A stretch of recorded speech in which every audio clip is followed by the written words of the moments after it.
two things. First, this Lions team may be 0-7, but being around them for a couple of days, you see they're not hanging their heads at all. Meanwhile, Tampa Bay at 3-4 for the fourth year in a row, but surprisingly for a change, it's not because of their offense. Right, and when you look at this team, it's a situation of good news, bad news. You look at Johnson, the quarterback, he's having his best year so far, 6th in the NFC. Keyshawn Johnson having his best year, leading the NFC in reception. So the bad news has to be the defense. Now, you know they brought in Simeon Rice. They brought him to the right. That means they moved Jones over to the left. Brooks has been hurt. But the key to this defense will and always will be Warren Sapp. I watch him on tape. This guy's still playing with the same intensity, but they have not been making plays on defense. They've got to do that today. And if they're going to resurrect that whole exorcism they've had of 3-4 every year, they have to cut out the untimely and uncharacteristic defensive breakdowns that they've had so far this season. More good news for them on offense. Warwick Dunn and Mike Allstott both practiced for a full week for the first time since the start of the season. Now, the Lions running game, well, who knows about that? They're without James Stewart for the third straight week. It's kind of funny what they did. It seems like as soon as James went out of the offense, they weren't committed to the running game anymore. But I tell you what, in order to win this game today, they're going to have to run the football. That means Reuben Drones is going to have to carry the ball 20 to 25 times. Now, if they're successful in doing that, it tells me one thing. What's going to happen is, one, it's going to help them threefold. One, time of possession, it will help them. Two, it'll give them more manageable third down situations. And three, and probably most importantly, that means it takes away Tampa Bay's ability to just load up and blitz Charlie Batcher. We'll see if they can pull it off today. Well, Marty Mornhinweg still looking for his first win as a head coach here in this first season with the Lions. As we said, 0-7 to start, but the last 4 losses have all been close games, each won by a touchdown or less, including last week when they lost 21-13 on the road at San Francisco. Meanwhile, Tony Dungy, as we mentioned, 4th year in a row, they're 3-4, but 2 of those years, the last 2, he's gotten them into the playoffs nonetheless, winning 8 out of their last 9 and going to the NFC Championship game 2 seasons ago. Last year, they won 7 of their last 9 and made it into the playoffs. Well, you see, surprisingly, the Bucs 3-4 at the bottom of the standings in the NFC Central, along with Detroit. Yeah, and very uncharacteristic of the Bucs to be playing, not the record, because as you said, they start out 3-4 before, but it just doesn't look like the same Bucs. And you know what we're going to find out, and as the game progresses, depending on how they pick up their game, we will see how much they miss Lovie Smith and Herm Edwards. There's a guy who could be the difference today. Desmond Howard leads the NFL in kick return yardage. Of course, everyone knows what he did the Super Bowl back with the Green Bay Packers. Was anybody else on that team that was any good? Yeah, future Hall of Famer Sean Jones. Okay, all right. I'm sure we'll hear that a couple times today. Martin Gramatica gets us kicked off. Howard on a short kick from the 17-yard line. Doesn't get far, though, before John Howell stops him. So Charlie Batch will take over from there. Batch back in the starting lineup after being benched after the first game of the season. Has really played well since returning to the lineup. And if there's a guy that I had a misunderstanding of, it was Charlie Batch. Up front for the Lions, back is Semple, Beverly, Stye, and Joyce, the backs and receivers. We mentioned that James Stewart is out, so Reuben Drones makes just his second start in the National Football League. First play from scrimmage, Corey Schlesinger with the carry, and Schlesinger going to be dropped for a loss of about 2 yards on the play. Warren Sapp making the tackle, and of course Sapp is the leader of that strong front four that we talked about for the Tampa Bay defense. The linebackers, Brooks, Duncan, and Quarles, and in the secondary, the 2 corners, Brian Kelly and Rondé Barber, Lynch and Dexter Jackson, the safeties. On second down, Batch with his first pass attempt. And that's the Reuben Drones out of the backfield. Drones going to be wrapped up right at the 34-yard line. Pickup of 8 yards. Jamie Duncan with the stop.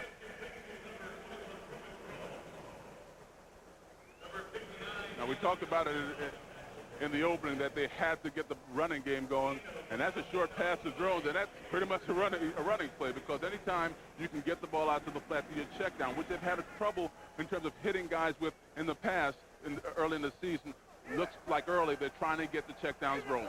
On third down, they've got to get it to the 38 for the first. There's Drones in motion.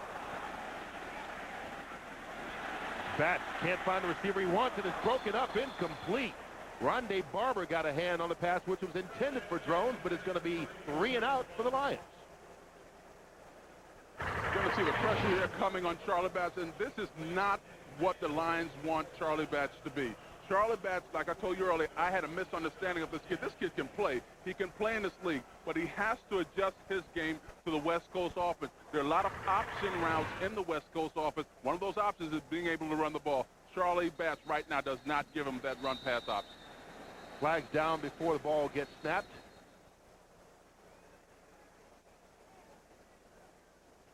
Ron Winter, our referee today. Prior to the snap, false start, 27 offense, 5-yard penalty, remains 4th down. That's on Jimmy Wyrick, so a slow start here for the Lions, and Marty Mornhinweg upset. And this is what's plagued them all year, Kurt, the slow starts and the penalties. Talked to Matt Millen earlier in the week. He said, man, this team should not be playing with the kind of penalties that we're having. We're not concentrating. John Jett with the punt. Carl Williams backs up to the 19. Williams going to be brought down by Brad Banta, the long snapper. 51 yards on the kick. A return of 13 sets Brad Johnson up in his first season as the Buccaneer quarterback. Get the start from the 33-yard line. Up front for the Buccaneers, Walker, McDaniel, the 14-year vet, Christie, Coleman, and Wunsch. Riddell Anthony gets the start for Jacquez Green, who's still nursing that sore groin, along with Keyshawn Johnson, the 2 wide receivers. Dunn and Allstott, both healthy in the backfield.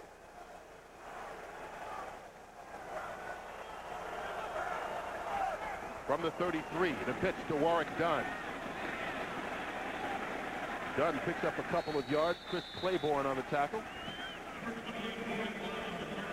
Well, the Lions, probably their most solid unit is their front 4 on defense. Scroggins, Ellis, the rookie Sean Rogers, who has been amazing this year, and Robert Porcher, who's bounced back from a bad season last year. Green, Claiborne, and Aldrich are the linebackers, along with Fair and Light on the corners, Rice and Kurt Schultz, the 2 safeties. You mentioned Sean Rogers, Kurt. It's an interesting matchup. Sean Rogers over the head of Christie, who's kind of sliding the butt a little bit, and with the pressure that Rogers can bring from the middle, we'll see how they respond to it. Whoa! Nice hit. Hello, Keyshawn Johnson. Meet Todd Light. And that gets the crowd into it. A quick little pass out to Keyshawn. He's met immediately for a 2-yard loss. And that's one of those plays, like, if you're not awake by the time the game starts, you come back to the huddle and say, whoa, they're going to hit today, so I might as well strap it up. Now, Keyshawn's a tough kid. You know that. Keyshawn probably talking as much as Light was after that hit. You think? On 3rd down, they need to cross the 43.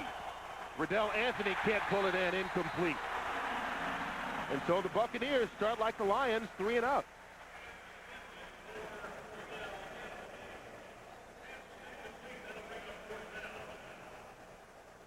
Both of these teams struggling all season long to get something going offensively.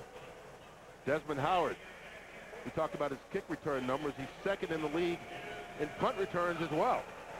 Yeah, I've told people many times when we went to the Super Bowl that year, Brett Favre may have been our most valuable player for the league, but the most valuable player for our team was Desmond Howard. Takes the punt from Mark Royals at the 15. Not much on the return. Another excellent punt. This time Royals 52 yards, only 6 yards on the return by Howard. We are scoreless still in the first quarter here at the Silverdome. Back at the Silverdome where the Lions came in with the 29th ranked defense in the league. But I tell you what, nice stand by Charles Haley's defensive linemen and the rest of this crew. You talked about it in the opening, Kurt, about the fact that they've been flying around in practice. Well, the same thing has to happen in the game. They've shown it so far. Kurt Emanuel goes in motion. The handoff to Ruben Drones. Penalty marker on the play. Drones with a nice run of 12 yards. Let's see what the flag's about, though.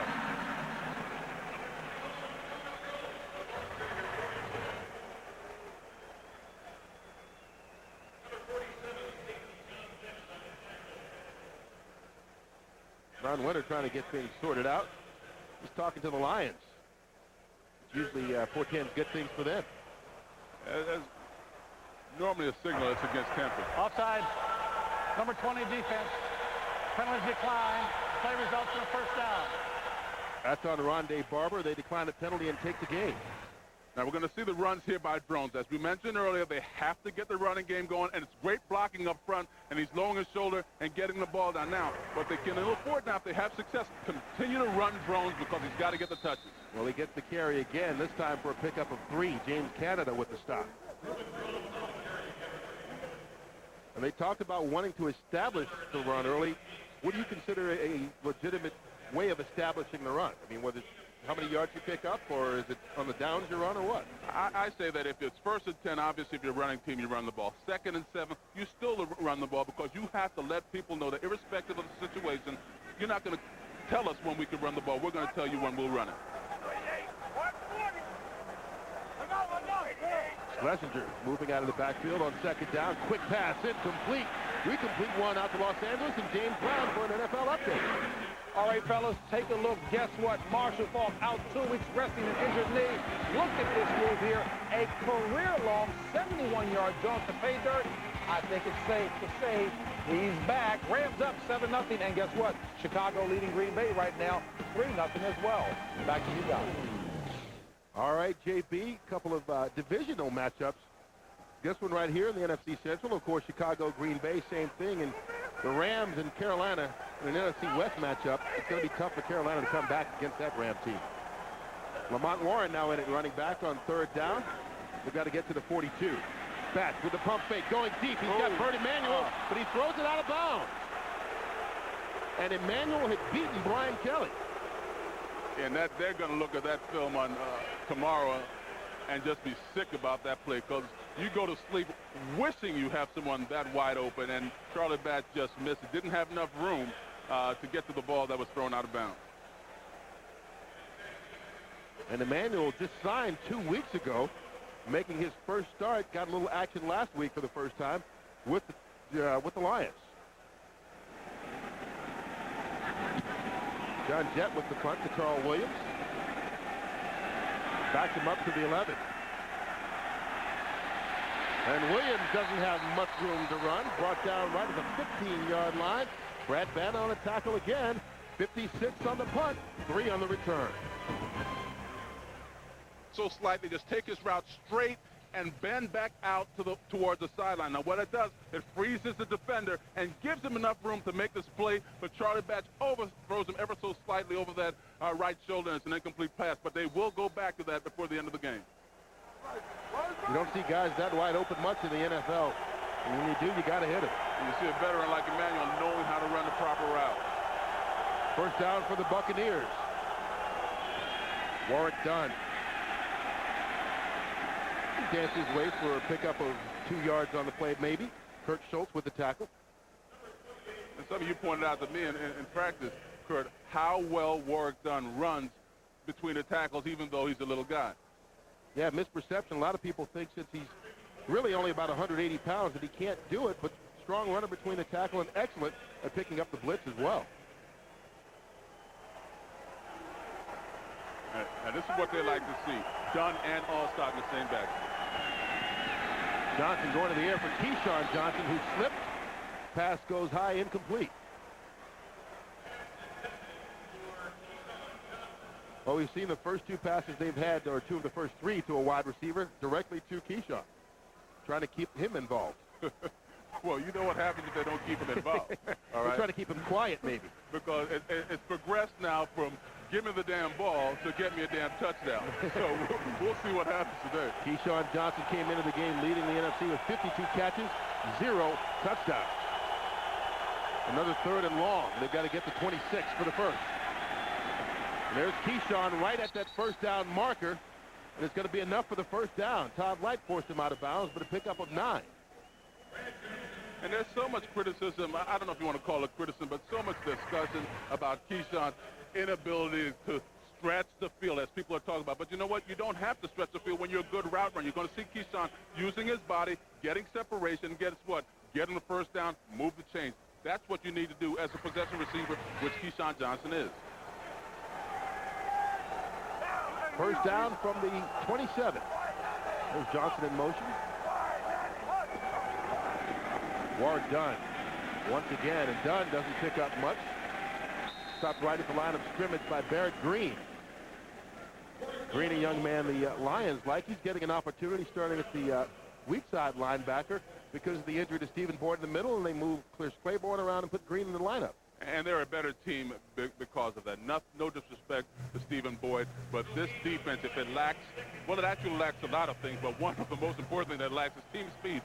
Green gives them that team speed, a guy that can run from sideline to sideline and make plays on either side of the ball. No pickup on the run by Dunn, so it's 2nd and 10. 3 receivers in for the Bucs.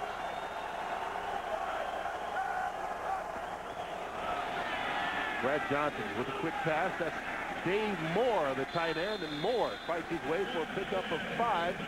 There's Chris Claiborne with the tackle. Dave Moore, the birthday boy, celebrating number 32 today. Yeah, you like to play well on your birthday. Just running a stick right here, control and bring the ball in. But once again, using short passing game to try to move the chains, because sooner or later, they're going to try to bust a run, and they know that Detroit is going to load up in the box, so this short passing game is a way to combat that. Another key 3rd down for the Bucs. They need to get it to the 37.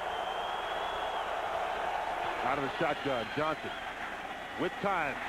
Incomplete. Penalty flag late. Bryant Westbrook in there against Riddell Anthony. Westbrook may have made contact too early. And normally when you see a flag like that, it's normally not your feet that get you in trouble, but it's that back arm. Well, ironically, Westbrook, who had missed a lot of time towards Achilles. Pass interference. Number 32 defense. 1st down. Westbrook tore that Achilles at the end of last season, week 13. Played for the first time last week in San Francisco. Got a penalty on his first play, but he said he was happy because at least he was close. You see the replay right here. Watch. It's not clear, but you can see the back arm gets tangled up. The side judge is going to see that play, and he's going to throw the flag. Whether you had the intention of interfering or not, they're going to throw that all the time. Sure, he's not happy about that 11-yard penalty. Johnson. Keyshawn Johnson into Lion territory and still on his feet. 14 yards on the play. Make it 19, pardon me. 19 yards to number 19. And this is the kind of situation that's plagued Detroit all year. Johnson drops back. The pass is delivered. But if you notice where the catch is made, there is no one around Keyshawn Johnson. Now, without knowing what defense is called, you can figure out it's one of two things. Either your linebackers didn't get enough depth, or your safeties did not jump that play quickly enough. And it's been that kind of miscommunication all year on that defense. First sustained drive of the day by either team. Buccaneers in Lions territory at the 38. Another pass to Keyshawn Johnson, and he breaks a tackle. Keyshawn Johnson forced out of bounds after a pickup of 12 yards. Busy afternoon for Keyshawn. 4 catches already in the game. Well, you always like to see guys that talk the talk, walk the walk. Keyshawn right now in this game is walking the walk, making the first guy miss. You know you're going to have a guy on you. You have to have the ability to make the first guy miss. But once again, we're talking about the woes of Detroit. Their inability to just make a play. That's just football. That's man on man. You've got to make a play. Terry Fair has got to make that play. Well, last week they seemed to have trouble with the big San Francisco. Size does matter when you're playing the Lions defense. From the 26, the pitch to Dunn. This is going to be ugly, I can tell you right now. Depends on which side. Green with the tackle. A nice run by Warrick Dunn of 9 yards. And the fans can see it, everyone in the stadium can see when Warrick Dunn gets the ball and he can see clear to the sideline, it's going to be trouble. You're guaranteed at least 6 or 7 yards on the play. And on that play, there was no force on the sideline, and Warrick Dunn was right down the sideline. Dunn missed 2 full games this season and parts of others. He's been battling hamstring and foot injuries. And as we said, Tony Dungy told us this is the first week he and Allstott were both able to practice all week long. As Warrick Dunn again gets the first down, fights his way down to the 12, gain of 5. Well, this is the kind of drive the Bucs have been looking for. Yeah, and Kurt, I don't want to belabor the point that you made earlier, but you're going to see the tough inside running by Warrick Dunn. And they're a different team with Warrick Dunn in the field. He is one of those playmakers that will put the fear of God in you. Mike Allstott is a nice player. He does something special, but I tell you what, there's nothing like a guy that when you look back here, you said, oh my, we could be in trouble if he touches it. All stop blocking for Dunn on first down. Brad Johnson towards the end zone, intended for Keyshawn Johnson, incomplete. And we mentioned Keyshawn has yet to get a touchdown reception this year. He's got 56 catches on the season with no touchdown. And they've got to be careful. If he's being as productive, if he's been, I should say, as productive as he's been so far, there's no need to force it if you're scoring points. All right, but it's kind of weird that your go-to guy is not getting the ball in the end zone. But we talked to Brad yesterday. He says, listen, when we get close to the end zone, I have a tendency of holding it a lot longer than I normally do because I'm trying to make a play. Keyshawn in the slot on second down. Warwick Dunn. Dunn breaks the tackle. Well, you talk about that inside running once again. He picked up 7 yards. And Chris Claiborne had hit him. Everybody thought he had stopped him, but he kept going, and Sean Rogers finally had to make the tackle.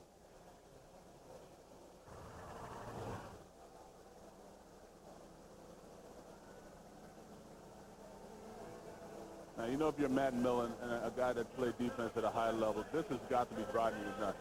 You know, because you just don't come out after the first series like you did and then give up the kind of drive that you're giving up right now. We'll bring in Jamil Cook as an extra fullback. He's out wide to the left.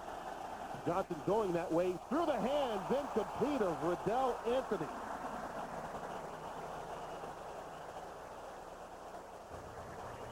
Well, when you have a play like that, the ball's going to come right out to Riddell Anthony, and Anthony has to make this catch. So when you blow plays like this in the red zone, in the end zone, that's why when you have a guy like your go-to guy screaming, hey, if they're not going to catch it, throw it to me. At least I'll make a play on it. And Anthony was wide open alone in the end zone. All he had to do was hold that in. So they don't convert the touchdown on third down. Instead, they'll go for a 23-yard field goal by Martin Gramatica. And a bad snap. Or is it a fake? Gramatica picks it up and throws it towards Dave and they get a penalty flag. Kurt Schultz on the coverage.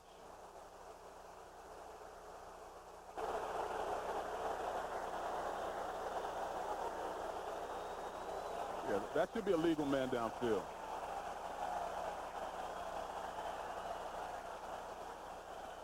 Now Ron Winter and the crew discussing. Yeah, what happens when you have a mishap like that, guys, the timing is off. There is no infraction on the play for an ineligible man downfield. Number 75 been reported as an eligible receiver. Pass is incomplete. Ball goes over. First down. You're going to see the bumble snap here. Gramatica's trying to make a play out of it. And normally in this situation, field goals, punts are all timing plays. And when the timing's off and you have situations like this, but the referee's made a good call, no call on the play. Gerald, you're Premium, where are you? All the way down to the 6-yard line. Couldn't convert the pass on third down. And a bad snap on the field goal attempt. They get no points out of it. Lions take over at the 6. Batch. Corey Schlesinger out of the backfield. Schlesinger for the gain of 5 yards on the play. Back out to Los Angeles and JB for another update. And take a look at what's happening in Chicago. You know Mike Brown has been the miracle man the last 2 weeks with 2 overtime interceptions, return for TDs. Guess what? Favre out of the pocket, didn't throw it away, picked off by that man, Mike Brown. It led to a 47-yard field goal. It's the Bears on top, 6-0. Dan and Sean. I keep saying they can't keep winning like that, but maybe they can. Hey, if you keep making pickoffs like that, you certainly can. That's a short game by Reuben Drones. And we saw in the pregame show Pam Oliver sitting down and talking to those Chicago Bears. And Mike Brown, certainly one of the keys. There's a guy who's only in his second year making those big plays. Now, what we seem to be seeing here now, Kurt, is that they are committed to the running game. You know, they're trying to get their runs off. And if they can continue to do this, I think Detroit's going to have a chance just for the bare fact that Tampa Bay's not expecting them to do that. They're expecting them to try to get away from it and start trying to get the ball upfield. They're not doing it. It's not the West Coast offense as they might think it should be. Well, on third and short, they bring in Lamont Warren now at tailback. Fake the handoff. And to get it off, Steven Trejo can't hold on. Incomplete. Well, that's 2 third down opportunities that they haven't been able to convert. One missing a wide open receiver. The other having a receiver drop the ball like Trejo did here. Well, what we talked about earlier in the broadcast, where we said the running game will set things up for you. That means manageable third down. That was definitely a manageable third down. Stephen Trejo has to bring that ball in. He doesn't. And I tell you what, this comes back to haunt you after a while because you know Tampa Bay is the worst in the league in third down conversions in terms of giving up too much on third down. Carl Williams. And look at this lateral. Dexter Jackson with a block. They get it into Lions territory. You don't usually see much trickery from the Tampa Bay Buccaneers, but they pull it out 47 yards on the punt. A little razzle-dazzle for 22 on the return.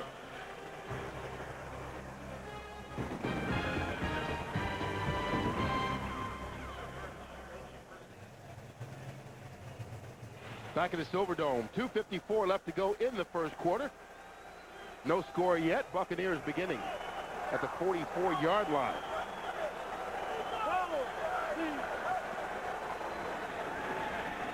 Brad Johnson going for it all on first down. That's for Keyshawn Johnson, incomplete. Todd Light running with it. Well, you see the Bucs trying to stretch it out at least. No, that's good coverage by Todd Light. You see the hit earlier by Todd Light on Johnson.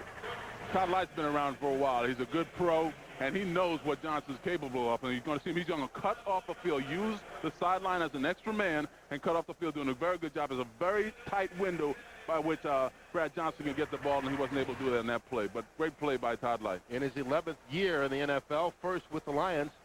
Of course, spent his first 10 seasons with the Rams.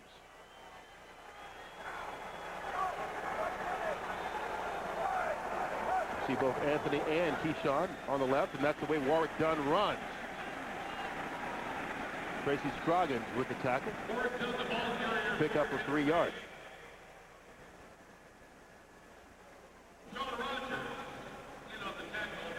Now, what Detroit is beginning to do is that they're dropping Ron Rice down in the box. And what you'll find is most teams, when you drop the 8th man in the box, they'll say it's like they have a script.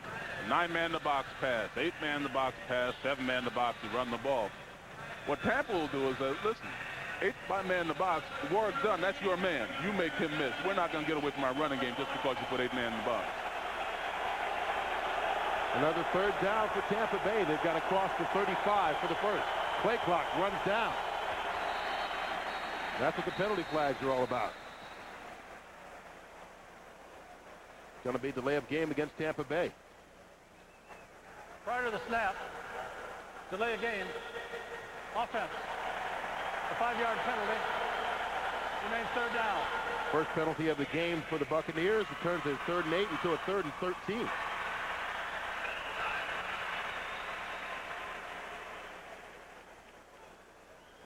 Third down conversion is tough to come by, but certainly not making it easier on yourself backing up 5 yards. Yeah, and it puts you in a position where the defensive ends now can pin their ears back. James Hall, Robert Forsythe, they can pin their ears back, not looking to run at all. Carl Williams in as the third receiver in motion. Johnson under pressure, loses the football, and just falls on it. Sean Rogers credits the rookie with the sack. I'm laughing at myself. Ball. But that's a nice play by Sean Rogers. Hey, you can take the ex-player out of the ballpark, but you can't take the ballpark out of the ex-player. They're running an E.T. stunt. Rogers comes around, knocks the ball out, and Brad Johnson is lucky to fall back on that ball. But we've talked about the player, Sean Rogers, so far.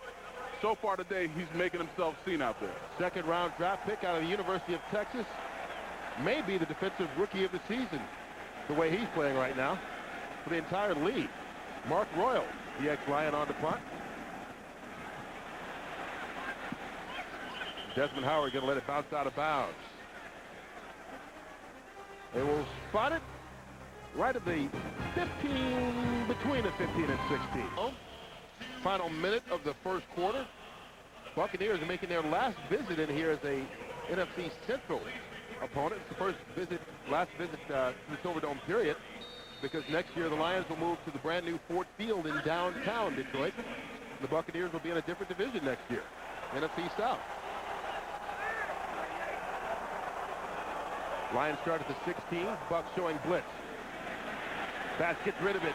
Corey Schlesinger, after bottling it a couple of times, hauls it in for the catch. And I'm surprised. Yeah, he's slow getting up. Well, we got an injury there with Schlesinger. Let's head down the field and Jennifer Hammond to see what else is going on with other Lions. All right, guys, on that last defensive series, linebacker Alan Aldridge suffered a lower back injury, and his return is questionable to the lineup at this point in time. All right, thanks a lot, Jennifer. And, of course, you know, we mentioned Stephen Boyd out, so a little thin at the linebacking crew. Schlesinger jogged off under his own power after the 9-yard pickup. 2nd and 1, Ruben Drones. He gets the first down and takes an official with him. We take you out to Los Angeles and JB for another update. Hey, Kurt, the Rams are obviously aware they were swept last year by the Panthers and scored only 3 points in the last meeting. 21 points already as Isaac Bruce ties the team record of Elroy Crazy Legs first. 53 touchdown receptions. 21 left in the third. Back to Kurt and Sean. Kurt, it's now almost 27. We'll let you know when it happens. Back to Kurt and Sean. All right, JB, we'll get an update on that. The Rams scoring faster than we can give you highlights. No score here after the first quarter. Fox NFL Sunday will continue after this word from your local Fox station. They start off 0-7, but as we mentioned, they've played really well their last 4 games, losing all 4 of them by less than a touchdown or less. They have the ball to start this second. First down on the 28. Ruben Drones caught in the backfield. Wrapped up nicely by Rondé Barber. And you know, at the end of the season last year, Rondé Barber was the guy who was their go-to guy on defense. He had 5.5 sacks last year. And what you find, you're going to see Barber right here in a position that he became accustomed to. He's going to come right here and make the play. And it's a run blitz. People think that why is he so close to the line of scrimmage? They self-scout and they scout the other team. They have a tendency in terms of when they'll run the ball. That was definitely a run blitz. That's why Barber's so close to the line of scrimmage. And he drops him for a 3-yard loss. Johnny Morton goes in motion. Bats under pressure from Barber again. Gets rid of it this time. And Ruben Drones going to pick up about 6 yards on the play.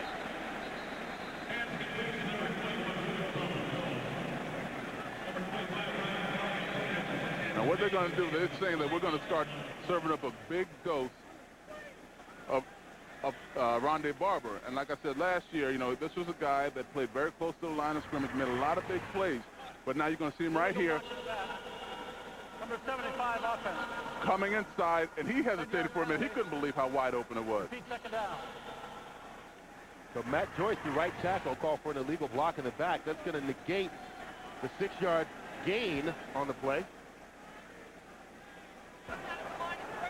And if you're watching this, you're like, well, how are they able to rush a corner and still hold up in the secondary? Well, they're fortunate. They've got Kelly, they've got Abrams. And because of that, they feel they have 3 starting corners. So when you're rushing one guy, it just makes you rotate a little bit. Instead of playing cover 2, now you play a little bit more cover 3. And it's another way of dropping a man in the box. But Rondé Barber is very special because he can get after the quarterback. It really winds up being a penalty of about 15 or 16 yards. So it worked even though Barber didn't get to the quarterback. 2nd and long. Bats hit from behind as he throws. It falls incomplete. Simeon Rice got there. Rice, the big free agent pickup during this offseason from the Arizona Cardinals, has only 1 sack coming into today, but he came close to getting number 2. Right, and this is what Simeon Rice can do. He can use his speed and make mismatches with offensive tackles. This is what they were expecting when they signed the guy. I mean, a guy that'll give you more pressure from the edge than Chidi Hanatu did last year, and it just hasn't been enough so far. But like we said, they started out 3 and 4 before, and they're hoping this push over the next month will get them back into things. Lions need the 38 for the first down. Bats completes the pass to Johnny Morton, who's got the distance and the first down. Jamie Duncan with the tackle, but they pick up 22 and they needed 21. Yeah, and Johnny Morton is just going to stay alive right here. Just going to run a route. And when you see your quarterback moving around in a pocket, what you need is a guy that is just going to put his hands up like he just did, keep moving around, keeping alive. This guy's on pace for 80 catches this year, and he says he loves the West Coast offense. He says he marvels at what his career would have been like if he had played in it his entire career. That's his first catch of the day. Good for a 22-yard gain out to the 40-yard line. Bats with a quick pass. Here's Rondé Barber all over the place, forcing an incompletion to Stephen Trejo. Barber's been really active. Now Trejo's a rookie, all right? And what you're going to see here is a rookie mistake. You've got to do a better job of arguing with the refs that you made the catch. Just every now and then they'll believe you, but you got to do a better job of trying to fool the refs than that. Not always whether or not you make the catch is how well you act, huh? Don't get up and run back to the huddle like they're right.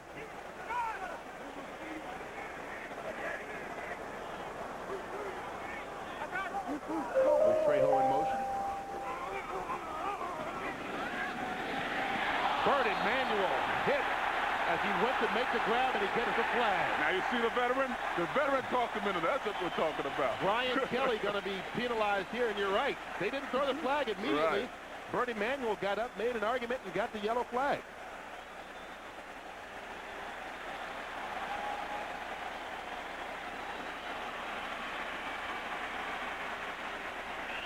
Interference. Number 25, defense. First down. That is on Brian Kelly. Yeah, Kelly's saying, what happened? But, you know, like when you're a little kid and you're playing, you know, in the school ground, and they say tie goes to the runner, well, you'll see right there, tie goes to the catcher in football. If you get there at the same time and it's that close, they're going to throw the flag. That's going to be a penalty of 18 yards all the way to the 42 of Tampa. Bass rolling out. Caught. Johnny Morton. Another first down for Detroit. Brian Kelly with the tackle, but only after they picked up 16. Now you're getting a chance to see Morton running a West Coast offense route. Just buying time. You said, why is he running so slow? You don't have to run fast. You're trying to sit down in these zones right there. Morton does a very good job. Know your use on running where they're going to be. Run where they ain't. Who's the guy that said that? Hit them where they ain't? Same thing in football. Yeah, some baseball guy. Yeah, run where they ain't. Well, he got in the right spot for his second catch of the day, averaging almost 20 yards of reception this early.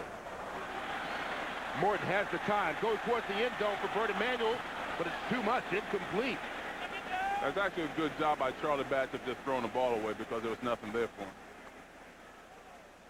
him. And sometimes it's not the plays that you make, Kurt, it's the plays that you don't make. You know, you don't take a sack in this situation and change the momentum. You don't have a penalty. You get rid of the ball, and then you line up a play again the next play. Well, Batch is really learning this West Coast offense. I mean, you think about it, he had no touchdowns and 3 interceptions when he got benched. Since coming back as a starter, 8 touchdowns and 3 interceptions. The pitch to Ruben Drone. Drone's going to be wrapped up by John Lynch. Al Singleton in there as well, 4 yards on the play. Yeah, I talked to Drones before the game. I said, what are you going to get, 20, 25? He said, heck, man, I'd like to get 30, and I think I can go for 200. Little optimistic and ambitious, but that's the mentality that you have to have as a running back in this league. And the offense is not that complicated. It's just simple things. They run a draw, they run a lead, they run a stretch, and they run a counter. Just 4 plays. But if you can execute those 4 plays, you can have success in the running game. 10th play of the drive on 3rd down. They need the 16 for the first. Under pressure from the blitz, they get rid of it, and it's intercepted. Rondé Barber, who has been all over the place on the blitz, now with the pick. We talk about throwing them, you know, running where they ain't. Well, you're supposed to throw it where they ain't too, or where your man is, and Bass does not do a good job in handling the pressure coming from Lynch and throwing the ball.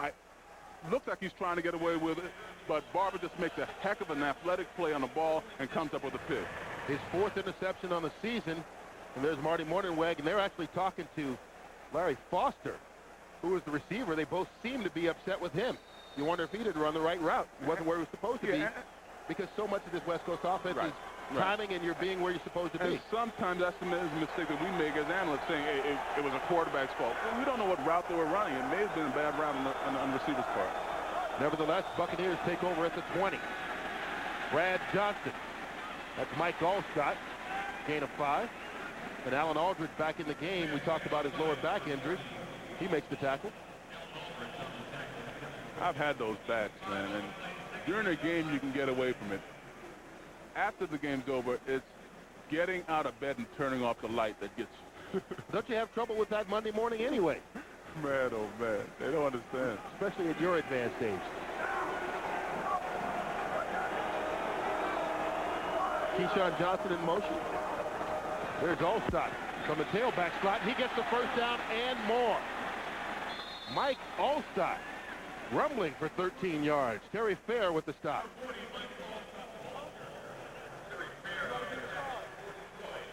That's really the first time today that we've called Mike Allstott's name because they've been serving up such a heavy dosage of Warwick Dunn. But Allstott, like we said earlier, he does something special. He's not a fullback. In fact, you talk to some of the other fullbacks in the league, they're mad when it comes down to Pro Bowl balloting time because they're like, this guy doesn't need to be on the ballot. He's really a halfback. And that's a trip to Hawaii that they're missing out on because Allstott's been to 4 straight Pro Bowls. On first down, he gets the carry again. And he gets through the hole. Mike Allstott, this time going to be out near the first down marker, maybe just short, depending on the spot. Chris Claiborne with the tackle. He got the first down, 10 yards on the run. And the problem that Detroit is having right now is that they are not creating a new line of scrimmage. Everything is happening on their side of the ball. In order to stop a runner like Mike Allstott, who wants to go north-south, wants to get those shoulders parallel to the line of scrimmage, you've got to get on the other side of the ball and then create a new line of scrimmage and make him have to start trying to dip in and out. That's not Allstott's game. Well, they found a lot of success with Allstott running with Jameel Cook blocking for him. They try it again. If it works, why not keep going to it? Give him 4 more yards on the run, maybe 5. Well, they're obviously going to run Allstott until it hurts because, you know, they've found a bone and they're going to continue to pick it until you can stop that running. If there's no reason, like you said, Kurt, to get away from it. Why would you? And this is just power running football. This is nothing fancy. It's just me against you, man on man. Let's see who has the best technique. And right now, it seems like Tampa Bay is executing their technique a lot better than Detroit is. Into Lion territory for the second time today. There's Allstott lined up way outside to the right. Gone. Quick pass to Brad Johnson goes the other way to Keyshawn Johnson. And Keyshawn gets the first down out to the 39-yard line for a pickup of 7 yards. Now, what you would do right now, if this was a basketball game, you'd call timeout. Because it seems like Tampa Bay is in a rhythm, they're in sync, and Detroit doesn't have anything to combat what they're doing. Why is it that football teams never do that, just to break momentum sometimes? I don't know. I think it's a good idea. I guess because there are only 3 timeouts and they're afraid of using them, but they're like fouls to me, man. Use them all up before the game's over. Especially in the first half. On first down, Mike Allstott again. Another hole. And Mike Allstott continues to run hard here in the second quarter. 6 yards on the carry. That's Allstott's 4th carry all in this quarter for 35 yards. Needs a blow, baby. Got to go out and get a rest just to catch his breath. Yeah, so he takes a blow, and then what's happened? You put in Warwick Dunn, who has the quicks to get outside and puts even more pressure on your defense because the complexion of your defense has to be different with Warwick Dunn in there than it is with Mike Allstott in there. So now you start taking chances. You start creeping up a little bit. Opens up the passing game. 2nd and 4. Warwick Dunn with the carry. Well, they seem like they're intent on running the ball against this Lion defense. Barrett Green with the tackle. Well, I think what they've noticed is that Detroit defense is giving up 30 points a game. So as far as Tampa Bay is concerned, they don't care how they get the points. You know, they're going to either run it to get the points, pass it, special teams. They know that, until Detroit can do something to stop their offense right now, they're going to keep coming with the playbook. I mean, before you know, they may go through the entire playbook because Detroit is not doing anything to stop them right now. Well, the Lions came into the game as the 30th ranked run defense, only the Jets worse. It's the 3rd and 3. They need the 29 for the first down. Brad Johnson gets it there. Dave Moore with the catch and a first down.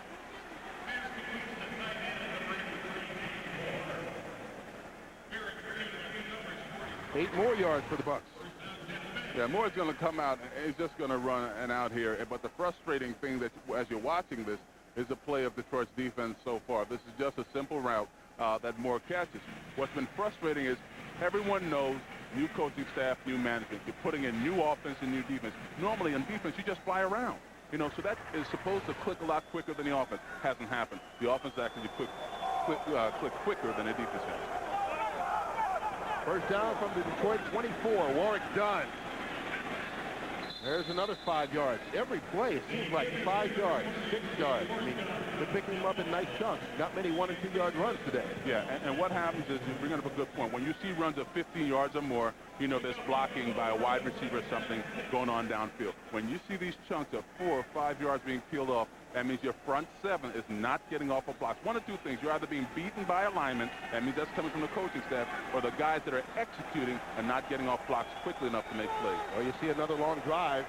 They had their last drive go 13 yards, couldn't convert. This the 10th play of this drive.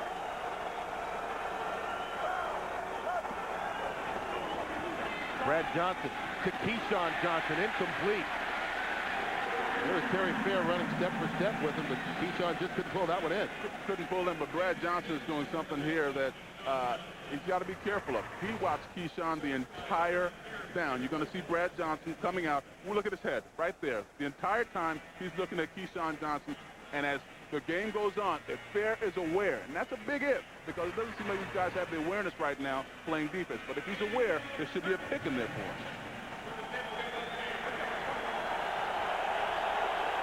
Another third for Tampa Bay. They've got to get it to the 14 for the first down. Brad Johnson under pressure, gets rid of it towards the end zone. Overthrown for Riddell Anthony. Oh, there's Terry Fair running step for step with him again, but once again, another long double-digit drive by the Buccaneers, and they don't convert it into a touchdown. Now, as bad as Detroit is playing right now, Tampa Bay can ill afford to give these guys confidence by letting them hang around. And this is a game, as we talked to them yesterday, Kurt, that it's a must-win for them. You know, at some point you got to figure out we got to get these guys if we're driving the ball up and down the field the way we have to. Martin Gramatica on for a 37-yard attempt. Now this time the snap and the hold were good, as is the field goal. The Buccaneers get the first points of the ball game. Martin Gramatica from 37 yards away, capping off a 12-play drive. It's 3-0 Tampa Bay. I got them all, man. I'm a Motown guy. I've got an old spirit. I'm a young guy with an old spirit.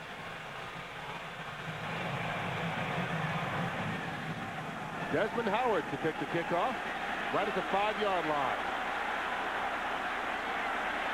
Nice open field tackle. That's Dwight Smith. And you know Smith's a happy guy. Grew up in Detroit, went to Central High School, making his return to the Silverdome, and a nice tackle.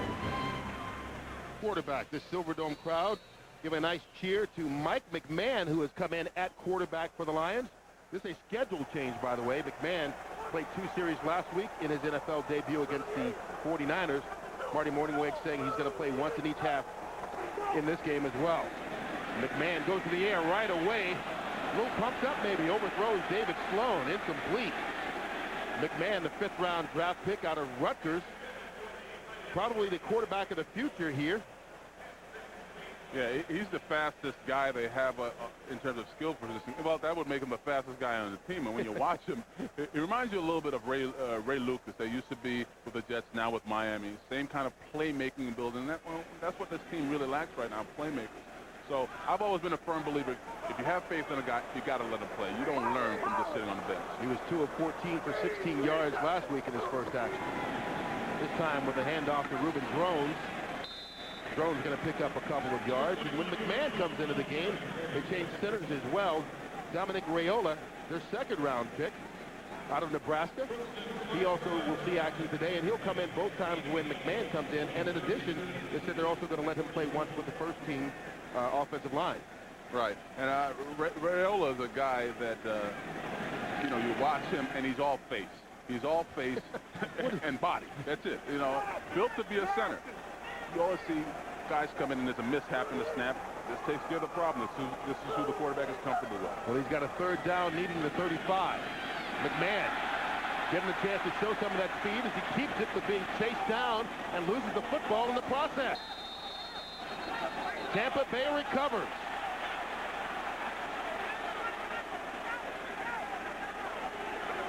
Well, now we've got a dispute among the officials. Chartrick Darby was the guy who made the tackle and forced the fumble. He's got the football as well.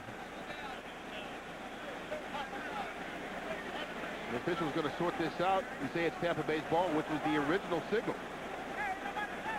I keep saying what bothers me is that Detroit has not learned how to point. You always point whether you have the ball or not. That ball, when it's under there, changes hands at least 12 times. So McMahon's first series today didn't go too well. He loses the football. Buccaneers take over at the 30. See Derrick Brooks with the tackle, and Chartrick Darby with the recovery. But what happened here? Yeah, he just gets his hand on the point of the ball right there and pulls it out. And more importantly, Tampa Bay is what? Third in the NFC in takeaways, and they're just continuing it. The pitch to Warrick Dunn. Dunn going to get hit for a 1-yard loss, going absolutely nowhere. James Hall with the tackle. Well, coming up next is the second half of our Fox NFL Sunday doubleheader.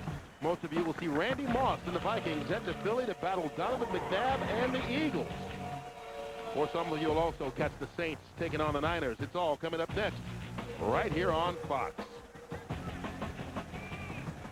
When you look at that mess going on in Minnesota, you'd hope that they can turn that around, because they've got a lot of talented guys, especially on offense in that football team. Minnesota coming in this week at 3-4, just like the Buccaneers. On second down, Brad Johnson, Mike Allstott. Allstott with a pickup of 5. Todd Light with the tackle. Yeah, you're seeing what Allstott is able to give you. Not only the question, okay, solid blocker, very good runner, but this is an added dimension that Allstott gives you, the ability to get out of the backfield and make a grab with hands. He's not a body catcher, believe it or not. For a big guy, he catches the ball with his hands.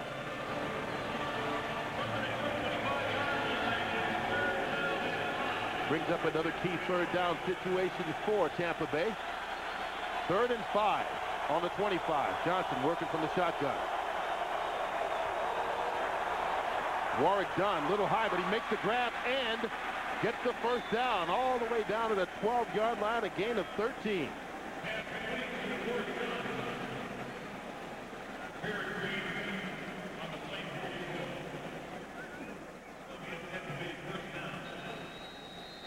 We have reached the 2-minute warning. After the turnover, the Buccaneers have it inside the 15-yard line, leading it 3-0. Detroit thinks they have the matchup that they want, because this is normally Barrett Green is up against Warrick Dunn, but Dunn runs a nice run, passes a little high, pulls it down, and now Barrett Green has to make a tackle on a great play by Tampa. And it gives the Buccaneers a first down at the 12-yard line. Dunn picking up the blitz and making the catch. Penalty flag on the play, and Dunn fights his way into the end zone. Let's see what the marker's about, though.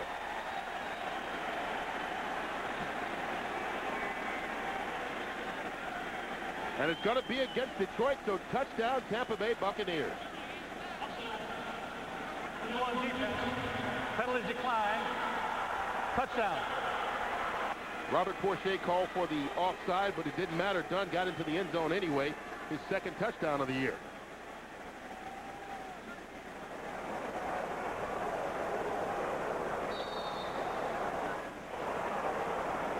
Dunn with 2 receiving touchdowns to match his 2 rushing touchdowns on the year. Martin Gramatica with the extra point. And so the Buccaneers turn the turnover, the fumble, right at the 30-yard line into a short field, and a touchdown, 12 yards by Warrick Dunn on the reception. Touchdown reception, putting Tampa Bay on top, 10-0, just under 2 minutes to play here in the first half of the Silverdome. All the Buccaneers' points so far coming off turnovers. Desmond Howard from the 3.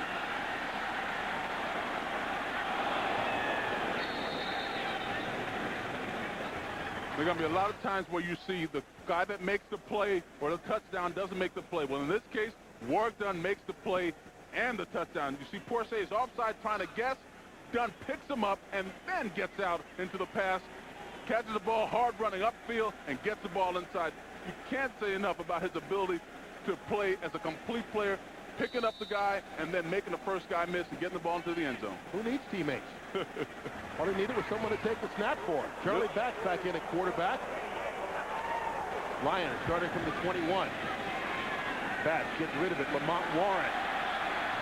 Warren with a pickup of 12 and a first down. Lions have all 3 timeouts to go.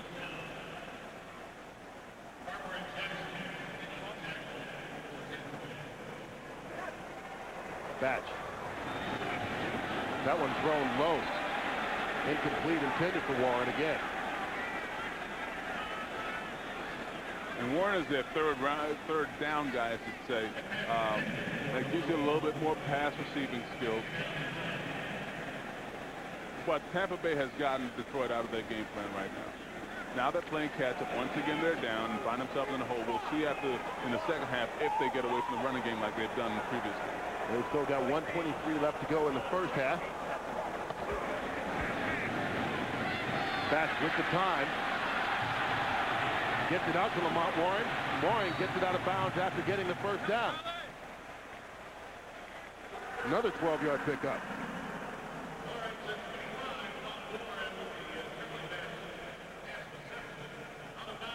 Well, sometimes, you know, teams seem to play better when they're running a 2-minute offense, a 2-minute drill. Just kind of get in a rhythm, and it seems, at least early here, that that's the case with Batch and the Lions. Yeah, if you talk to most quarterbacks, they like the ability to play in a hurry-up offense. It keeps the defense off balance, and there are only a certain amount of plays that you can run, and you know the coverages you're going to get. Buccaneers showing blitz. They come. Batch gets rid of it. Incomplete, thrown behind David Sloan. And the West Coast offense is different than most offense when you see blitz. Normally when you see blitz, they have a thing called side adjust. That means just from sight, you will adjust your route. Well, in the West Coast offense, Charlie Batch, you'll see him here, he has to drop back. And even if it's blitz, he has to run that route. The tight end still has to run that route. There is no side adjust. So there has to be that kind of communication between the wide receiver, or in that case, the tight end, and the quarterback. If you don't have it, they're going to be misfired. Lions bring Scotty Anderson in as the third receiver. Batch stepped up in the pocket, but can't get away. Boy, he's wrapped up for the sack. Warren Sapp and Simeon Rice got it. Batch and the Lions forced to use their first time out of the game. 1:07 left to play in the first half. Hey, who said he's 1/10 of the way there? There's another sack. 19. Warren Sapp. He had 20 here to cross it out. Now it's 19 to go. He's on his way. Sapp's second sack in consecutive plays. And the Buccaneers call the timeout. And, you know, we touched on it in the opening. You know, these guys, they've been playing hard.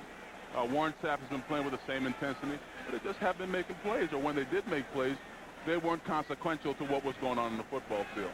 Today it seems like they're making plays. A stop in the 2-minute offense is a heck of a game. It's a heck of a play for the game because it becomes a sudden change situation. That means you knock the other team out and you give your offense an opportunity to punch one in. There's Carl Williams back to take the punt, and that coming especially after the Lions had put together a couple of good plays. Looked like they had a rhythm, but the Buccaneer defense standing up to stop them. Sudden change equals momentum killers, and you like to have as many sudden changes as possible. John Jett on the punt. Robbie Abdullah came close to blocking that one, but Jett gets it off. Carl Williams makes the fair catch right at the 24-yard line. 38 yards on the punt there. And this Buccaneer defense, especially the front four, kind of coming to life here. There you see 36 straight games, the longest streak going in the National Football League with a sack. Warren Sapp has 2 of them today. Right, and talking to Warren last night, he's been taking the heat. And when you come out and make a bold statement about how you're going to break, a sack record of 22 sacks coming off the 16.5 they had last year, you put a target on yourself. But you know Warren, he's a big guy. Look at him right here. That is a big target. We just missed him. But he's a big target, takes the pressure, and sacks come in bunches. That means you just have to continue to do what you're doing, and they'll come. The Buccaneers with 2 timeouts and 49 seconds on the clock begin with the ball at the 24. Brad Johnson can't connect with Warwick Dunn. Fox Tuesday, guess what? Adam Sandler goes back to college when he guest stars in a brand new hit comedy series, Undeclared. It's an all-new episode you certainly won't want to miss. That's Undeclared with guest star Adam Sandler, Tuesday at 8:30, 7:30 Central, after a new That 70s show only on Fox. That is a goofy dude, man. I don't care what anyone says. The Water Boy, that's my son's favorite movie. That is the goofiest guy I've ever seen. I have to admit, my favorite one is Happy Gilmore when he gets in the fight with Bob Barker. I just think that's the funniest thing I've ever seen. And Barker takes him. Yeah, that's what makes it funny. After the incompletion, 2nd and 10. Warwick Dunn The Buccaneers try a running play. Travis Kursky with the stop. They only pick up 4 yards on the run. And the Lions going to call a timeout.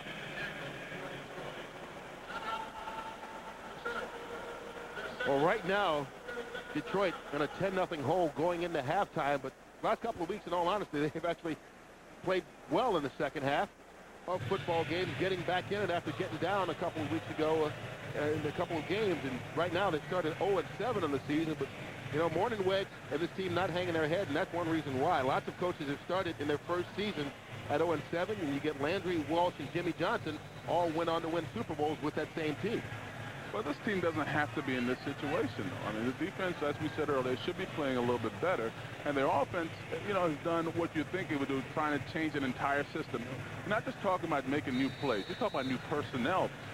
The whole system is different in terms of what they're asking of you. And you would just hope that you could rely on your defense a little bit more. And they haven't been able to do that. And once again, they find themselves in a hole. I think what you saw from that graphic, though, it doesn't happen instantly. On 3rd and 6, Buccaneers content to just run it out. Warwick Dunn going to be short of the first down. They needed 6, and he got 5.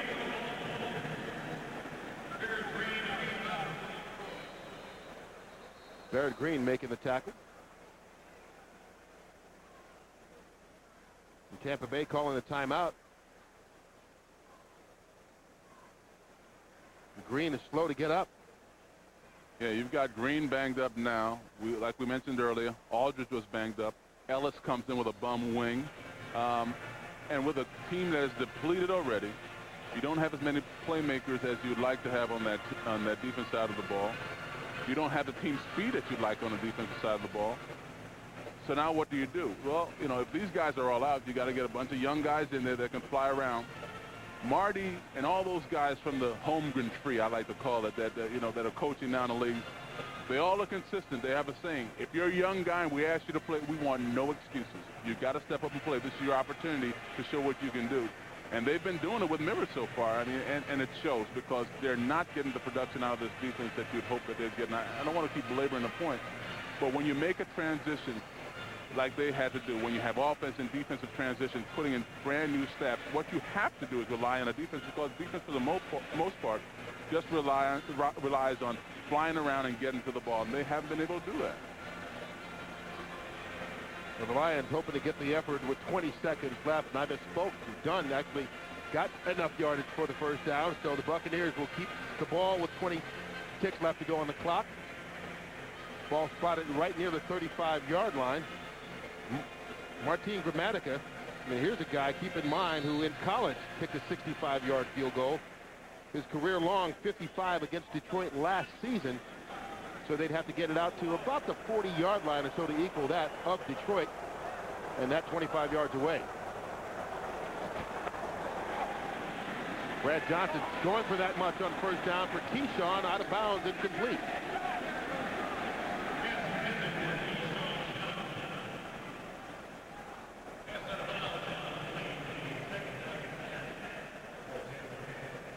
Well, Keyshawn Johnson, an integral part of this offense to start the game. And they got him involved early on with several passes his way, but things have slowed down since. Johnson 5 catches for 45 yards here in the first half, adding to his conference-leading total of 52 coming into today, but still no touchdowns for him.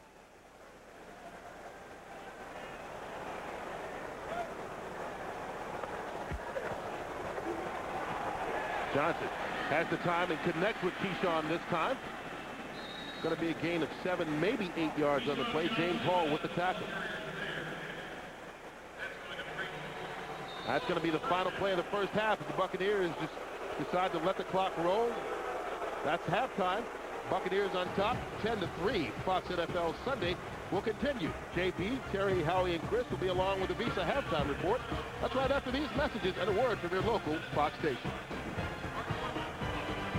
You're encouraged with either aspects of the game so far. Oh, yeah, we've got to run the football on these men, and we've got to generate some points. We've had 2 turnovers, which are inexcusable, and aided them in getting points. But you're right. We need to stop the run, and we need to be able to run the football. All right, as far as stopping the run, well, they've only given up 79 yards rushing in the first half, which I guess is a pace for about 160, which is not good. And running the football, they've only run it for 23 in the first half, which is a pace for 46. And they come in as the worst rushing team in the National Football League to begin with, through the Detroit Lions, averaging just over 60 yards a game. The Buccaneers will get it to start the second half. That's Aaron Stecker. Stecker getting out to the 25-yard line. Take a look at the halftime stats. What do you see, Sean? Well, exactly what we talked about when the game started. We knew the Lions had to run the ball. Haven't done it. Passing game, which has carried them their first 7 games, 6 games, I should say, they still haven't gotten that rolling yet. But more importantly, of the turnovers. When you see this right here, and you look over here and you see this, and you're down 10-0, you know what's happening. You've got to control the ball. You have to hold on to the ball. And if you're not doing that, especially with a team that is as opportunistic as Tampa, you're going to be in trouble. On first down at the 25.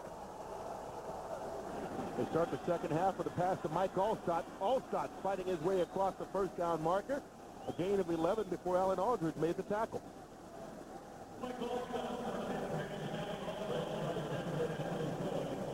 What Detroit needs right here is a quick stop. You go into the, into the locker room, you're down a little bit. You got to get fired up. You come back out here, make a quick stop. I talked earlier about sudden change. A stop right when you come from halftime, 3 and out if you could. They've blown that opportunity. It's a sudden change. They've got to get the ball back. Brad Johnson to the air again. Batted, incomplete. Very fair, got in there. Now, we talked about that earlier. With Brad Johnson just eyeing Keyshawn Johnson the entire way, Terry Fair would get a jump on that ball. And he's going to kick himself that he didn't pull that one in, but it's a nice break by Terry Fair, recognizing what they tried to do to him in the first half and making a nice play on this ball. This ball comes right out, but Brad Johnson doesn't fool anyone. He doesn't look anybody off, and Fair just makes a good break on the ball and almost hauled it in. No one between Fair and the end zone. He would have scored on that one, and his one interception this year he scored a touchdown on. 2nd and 10. Done. And now the Lions defense starting to stand tall. Chris Claiborne stops him for no gain. Yeah, when you talk to Tampa Bay, they said, you know what, we like the matchup of Warwick Dunn against Chris Claiborne, but not against the run. Claiborne doing a good play right, having a nice play right there, getting on the run. They hope to highlight him. He's off the field now. And that's what they're doing. They're substituting Claiborne in situations where it might be a pass and trying to create the mismatches on their side where they have more speed to cover a guy like Warwick Dunn. Well, on 3rd and 10, Buccaneers needing to get it to the 47-yard line for the first. Johnson from the shotgun. He has the time and throws it up and out of bounds. Incomplete, just gets rid of it. Instead of taking a sack, James Hall with the pressure. And so they didn't get 3 and out, but after letting them convert the first down, they stopped them for the next 3 plays. And you saw in that last play there, the relationship you have to have between rush and coverage. When a guy has that much time to pat the ball, you better be covering him downfield because that's the only way your guys up front are going to get after him. They did that on that last play. Desmond Howard set to take the punt from Mark Royal.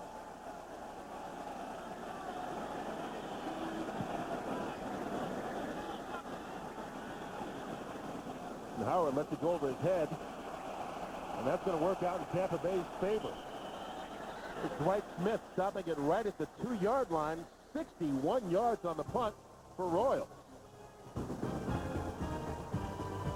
Been under a lot of heat this afternoon.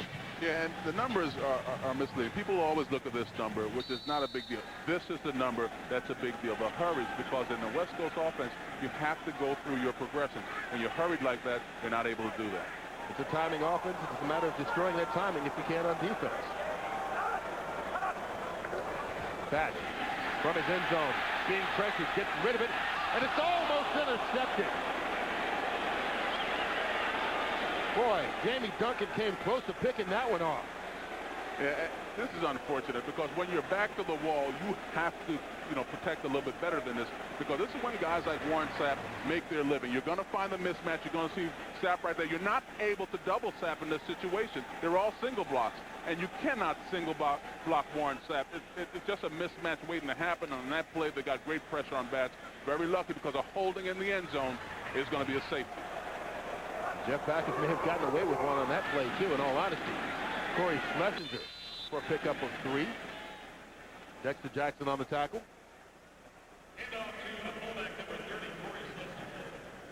Right now, it's just about trying to clear some space.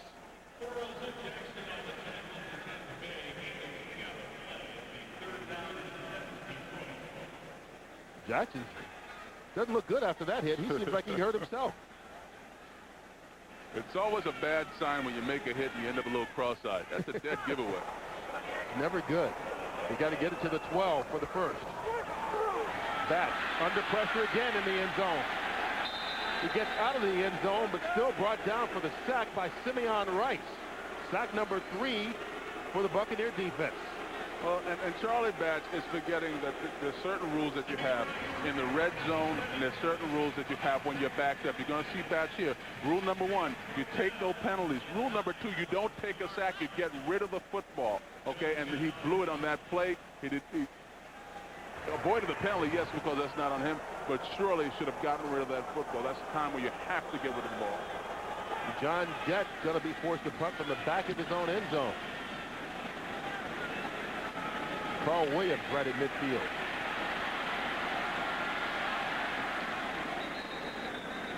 Buccaneers going to start with excellent field position. Their 3rd time starting in Detroit territory this afternoon after the 48-yard punt and 13-yard return by Carl Williams. Numbers how the Buccaneers defense has statistically been down this year, but they've looked good so far today, forcing a 3-and-out to start the second half. And after the punt, Buccaneers begin at the 37-yard line. Warwick Dunn scooting through for a gain of 2 yards. Tracy Scroggins with the tackle. Yeah, Kurt, this is where the chess match actually begins now, because you're getting gassed by the run by Tampa.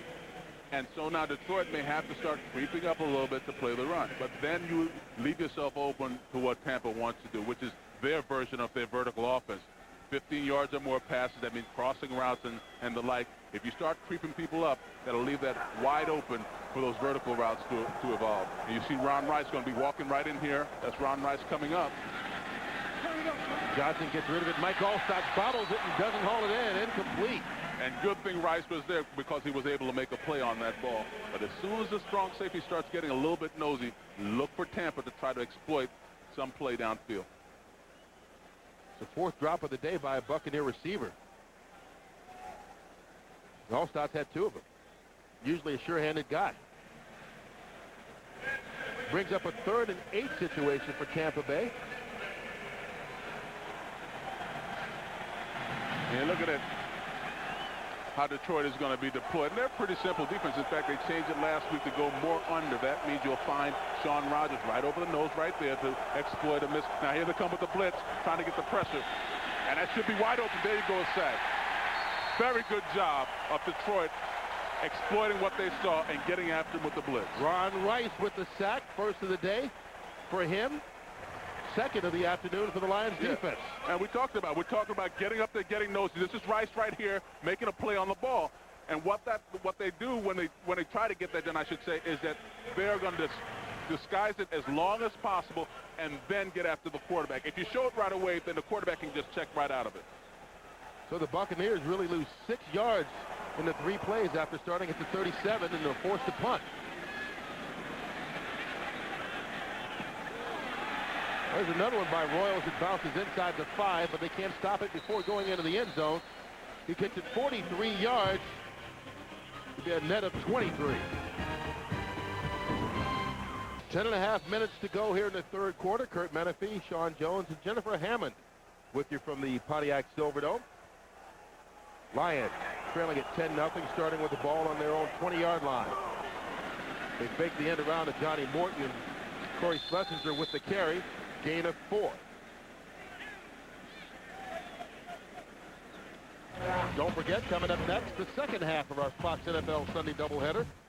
Most of you will catch Randy Moss and the Vikings going to take on Donovan McNabb and the Philadelphia Eagles. Some of you will also see the Saints take on the San Francisco 49ers. It's all coming up next here on Fox.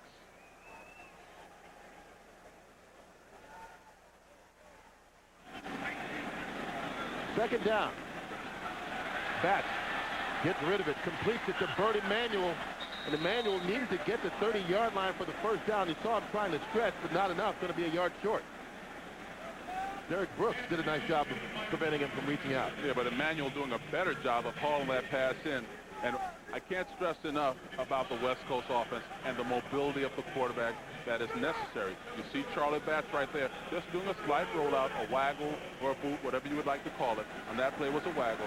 But the ability, you have to then have the ability to turn the square your shoulders and get the ball in a position where your receiver can catch the ball. That was not a very good pass by Charlie Batch, but Emmanuel doing a good job of holding on to it. 3rd and 1. Corey Schlesinger. That's going to be close. Not quite sure if he got it. Right now, we'll check in with JB for another update. And take a look at one of the best arms Terry thinks the best in the league today. Take a look at Brett Favre. Rolling, and drills a bullet to Antonio Freeman, 9-yard strike. Second touchdown pass of the day. It's now 17-9. Packers over the Bears in the 3rd. Back to Kurt and Sean. Hey, JB, tell Terry it's one of the few times I agree with the lovable redneck. But you see right there, though, you see how Brett Favre bought time in the West Coast offense and then was able to deliver a strike. That's what they need out of Charlie Batch. And Schlesinger got the first down, so it's first down just at the 30. Batch, quick pass. And that's another one thrown behind Johnny Morton, incomplete.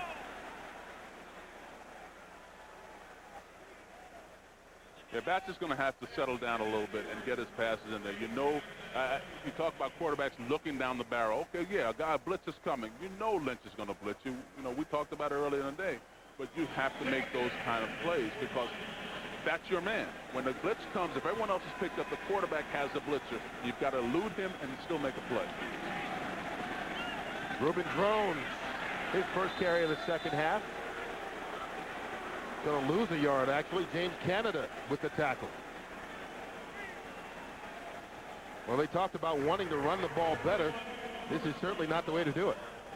Okay, you've got Canada here trying to get the pressure. But more importantly, you're going to see here's Lynch coming up right here and making a play on the play.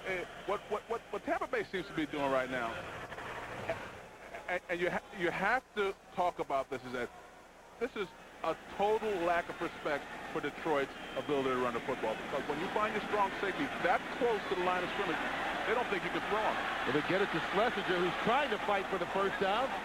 Needed to get it to the 40. Rondé Barber with the hit. And the thing is down, so they're calling that a fumble. And no whistle has been blown just yet either. Well, here's going to be a point of discussion. Rondé Barber picked it up and ran with it. The referees have yet to blow a whistle. Now, Stanford Rivers, the headlinesman, one of the best headlinesmen in the business, saw the play right away and threw his red bean basket. Now, when they throw that red bean basket, it means the ball is out.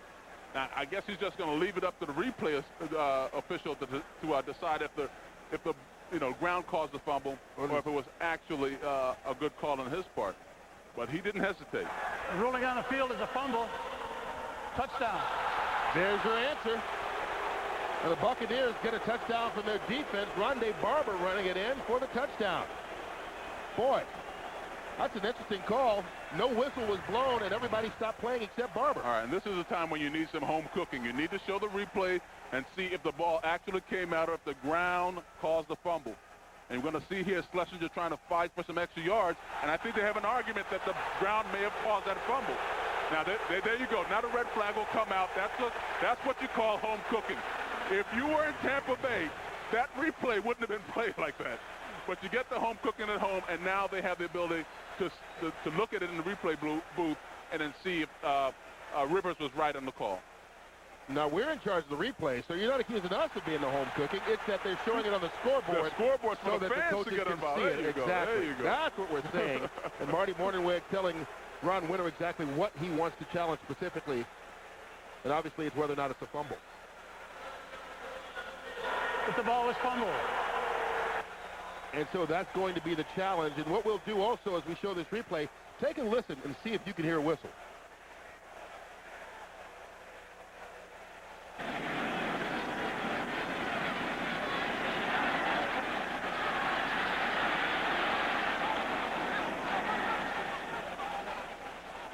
And there was the point. They never blew a whistle, and Rondé Barber was kind of the only guy to keep playing.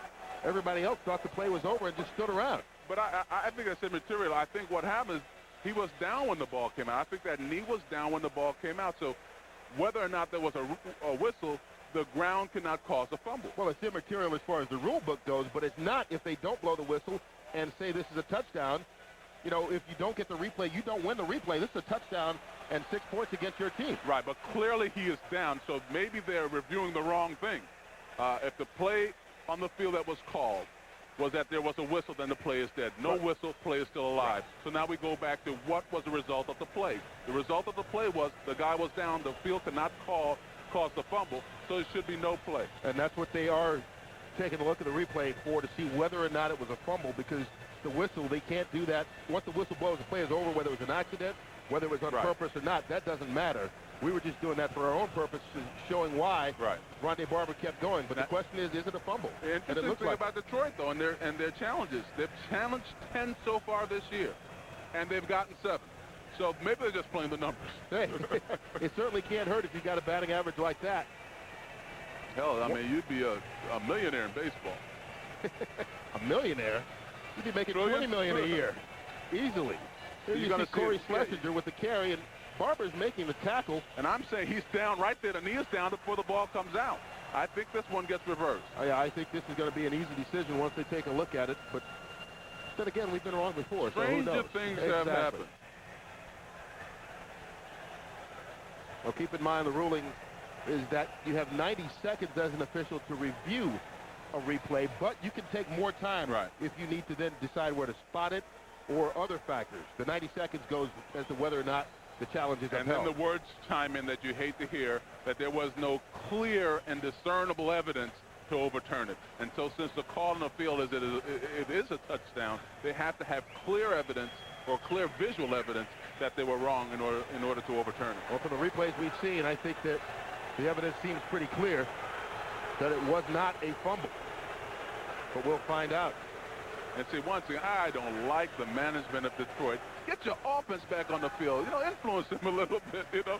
Don't take it like, okay, we're going to be on defense. Get your offense creeping back on the field to make them think that you know that this is your ball. Just the little things that you try to do to influence the refs. That's a good point. Lions standing with half of their defense out on the field right now. The entire offense is on the sideline. Yeah, no time to scurry away with your tail between your legs like you made a mistake. Try to influence them a little bit. Have a little confidence. Poke your chest out, albeit for a very short time until they uphold it. Well, this replay by Ron Winter taking quite a while, obviously more than the 90 seconds, so you've got to assume that he is trying to determine the spot of the ball. Right.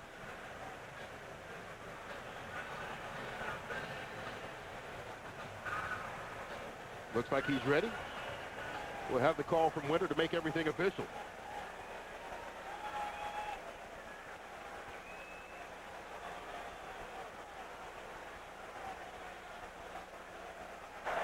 After reviewing the play, the ball carrier's left elbow touched the ground before the ball came out. The ball is not fumbled. 4th down. Please reset the game clock to 7:43. So the delay was to reset the game clock and decide where the ball will be spotted. It's going to be spotted in the favor of the Lions. It's a 4th down, but the bottom line is the Buccaneers don't get that touchdown.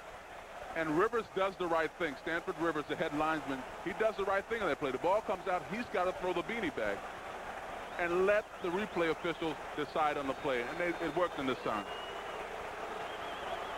So they're going to be a couple yards short of the 1st down. John Jett in the punt for Carl Williams.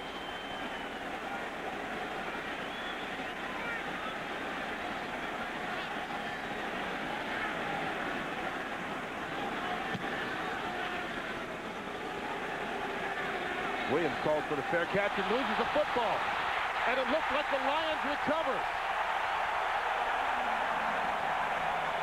Brock Olivo is the first guy down there and falls on top of it for Detroit.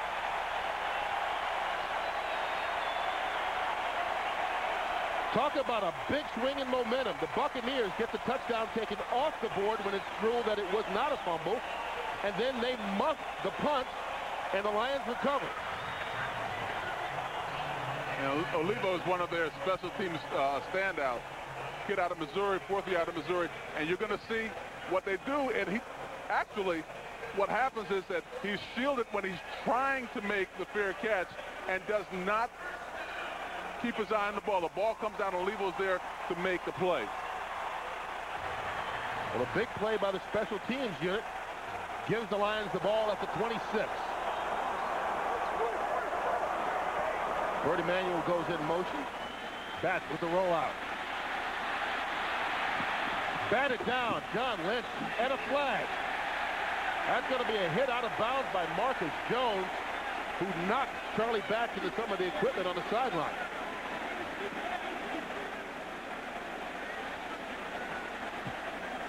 Well, right now, all the breaks working in favor of Detroit. Yeah, but it seems to be a nightmare. A nightmare, and bad things seem to happen anytime you get Charlie Batch rolling out of the pocket. Marcus Jones comes, inadvertent play, just follow through. The impetus from his momentum just takes him and knocks Batch out of bounds. Not a nasty play.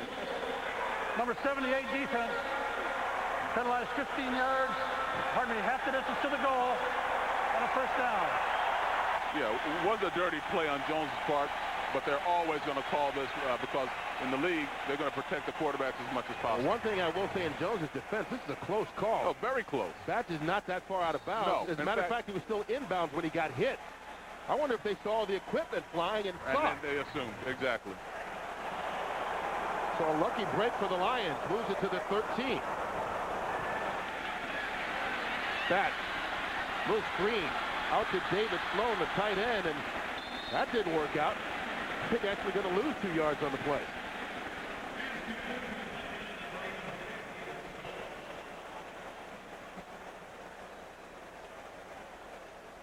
Well, I will say this about Marty Morningwood. He's got a playbook, and he's going to use it because these are all plays that you'll run the West Coast offense, irrespective of whether you have the personnel right now to run it. He wants to get these guys accustomed to running this offense. You know, that's the tight end screen that we ran when I used to play years ago. With the Green Bay Packers, you're running it there, yeah. Packers with Keith Jackson. But you can see that he's committed to this offense. And the play clock winding down. Lions going to be forced to call a timeout. It's a situation they want to make sure they've got a shot at the end zone at the 15-yard line. Change in momentum. Interesting call on Marcus Jones. Personal foul for a late hit out of bounds that Charlie Batch was never out of bounds. Sets it up inside the 20 for the first time this afternoon. The Lions in the red zone. Interesting and horrible. Are they synonyms? They are on that play. It's 2nd and 12. Batch. Corey Schlesinger. Schlesinger dancing around for a gain of 6 yards. Corey Ivy on the tackle. Yeah, and Ivy just signed by them yesterday. In fact, he was running to the bus as they were trying to get on the plane. They just signed him on the way to come to Detroit. But you hear last week John Madden talking about the fullback for Tampa Bay, Allstott, being a halfback in a fullback's body. Well, Schlesinger is a fullback in a fullback's body. He's an old-fashioned fullback. That kid is all man. Luggs, the block, says he can't decide whether he'd rather block or run in the red zone. The key third down, they can still get the first, but it's not going to be enough. Pass completed to Bert Emanuel, and Emanuel needed to get it down to the 3-yard line. Shelton Quarles and Derrick Brooks stopped him before he got there. And this will be an interesting spot, though, Kurt. It'll be one of those front foot, back foot spots. Front foot, he probably has it. Back foot, no chance. Well, you have to spot it where the ball is, and they're going to spot it about a half-yard shot. And he's going to call him for a measurement.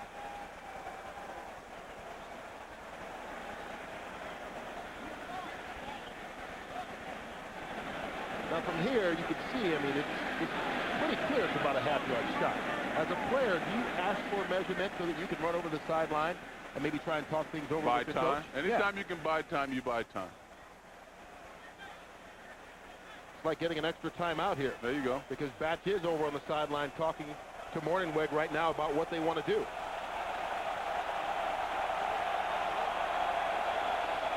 And considering the rest of the offense is standing on the field going, what are we doing?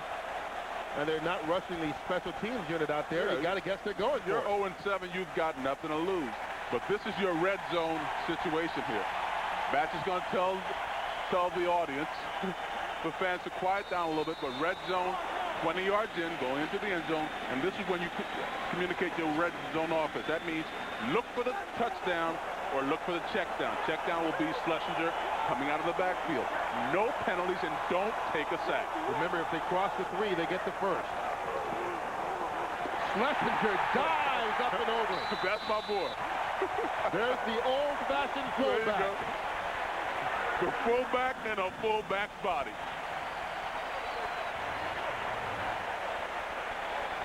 Schlesinger's the kind of guy, he's going to go up and over like a halfback, but make no doubt about it, he takes offense to, the halfbacks who are slash fullbacks. He says when he looks at that Pro Bowl battling and he sees Allstock's name on there, he cringes because he doesn't carry the ball or carry the load as a fullback like he does. You keep diving like that, you're going to have a shot. Schlesinger, now it's fullback. Ruben Drones in a tailback, gets the carry. And Drones going to be stopped, loses the football.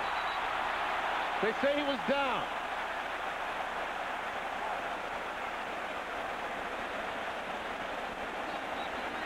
And I tell you, when things are rolling your way, they're just rolling your way. It seems like every bounce has gone in Detroit's favor.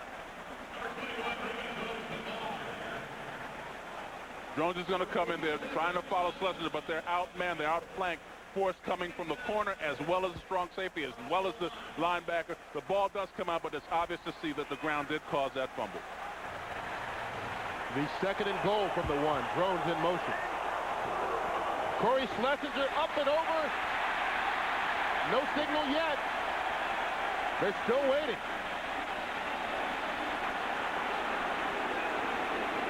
He didn't get into the end zone.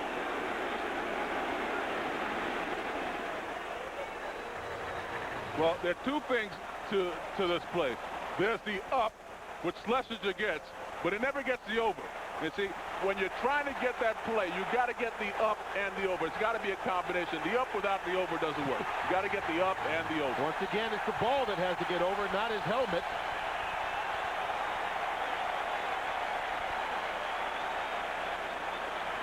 We might have another challenge here. The Lions wanting this touchdown badly. The red flag is on the field for Marty Morningweg. Now, can you blame him? And there's a red flag right there, different from the yellow flag that signals that the coach's challenge is in effect. Detroit has challenged the ruling on the field, but the ball carrier was short of the goal line.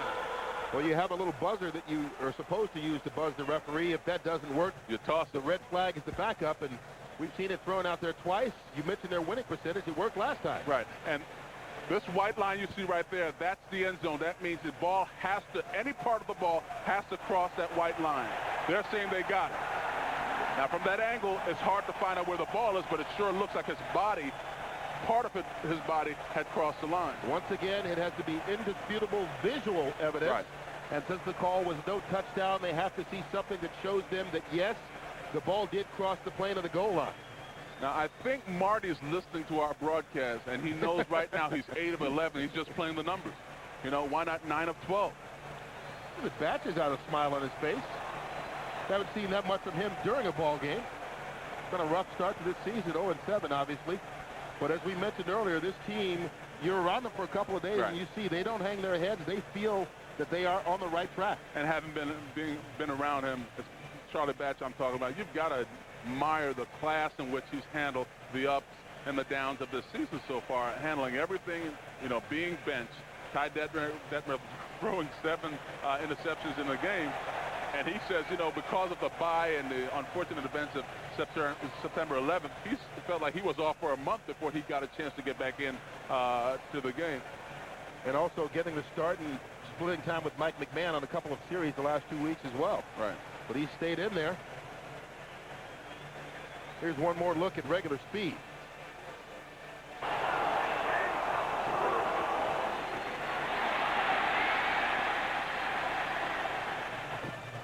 Now, you know who wants this touchdown more than anyone is Corey Schlesinger. He's never scored a touchdown in his NFL career.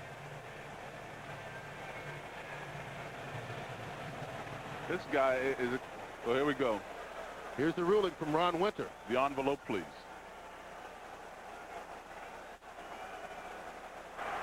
After reviewing the play, the ruling on the field stands. There is no indisputable visual evidence to indicate that the ball broke the plane of the goal line. Third down. So Corey Schlesinger still doesn't have a rushing touchdown in his NFL career. He's caught 3, but he's never run for 1. And that's okay, because you've got to take your shots. You're 0-7. You've got to take your shots. So what? If you only have 1 timeout left, you've got to try to get this touchdown right here. You'll take it any way you can get it. And they lose the timeout by losing the challenge, of course. It's 3rd and goal from the 1-yard line. Schlesinger and Drones in the backfield. Drones going out wide left. Schlesinger again. Both No way doubt in the this end time. zone. Touchdown, No Detroit doubt. Lions.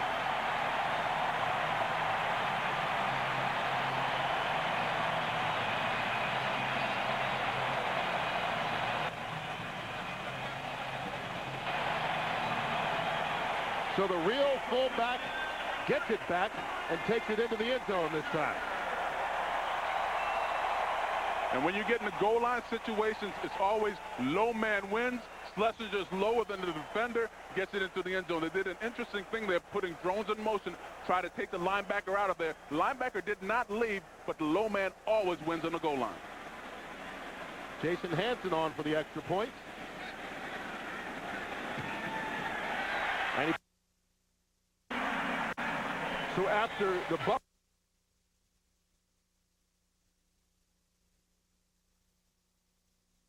score 1, it's 10-7. They got the ball deep into Tampa Bay territory and scoring the first rushing touchdown of his 7-year NFL career. Now, this is a nutty guy. He loves demolition derby. And what's worse, listen, his dad taught him about it. What's up with that? Dad, let's go fishing. No, let's go crash cars. Father knows best. Jason Hansen kicks it off to Aaron Stecker from the 1. Even Drones. Drones with the tackle. I'll tell you, everything worked in their favor just about on that drive. This is a play where Schlesinger loses the football. Rondé Barber picks it up. They say it wasn't a fumble. So the Lions wind up punting. Carl Williams muffed it. Marcus Jones gets called for a late hit that really wasn't. Corey Schlesinger dives for a 4th down to get the first, and then rumbles into the end zone on a 3rd down to get the touchdown. Look what he's saying. Better to be lucky than good. Well, when you're not very good right now, you'll take all the luck you can get. Warwick Dunn on 1st down. Pick up of 4 yards. Barrett Green along with Terry Fair. Well, that touchdown certainly breathed some life back into this crowd, which was beginning to wonder after the slow start here in the second half, followed by a scoreless first half by the home team.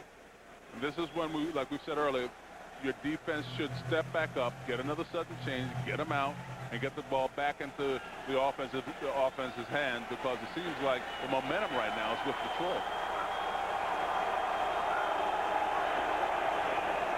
Play action. That's Warwick Dunn. And the Detroit defense stops him again. Barrett Green and Chris Claiborne.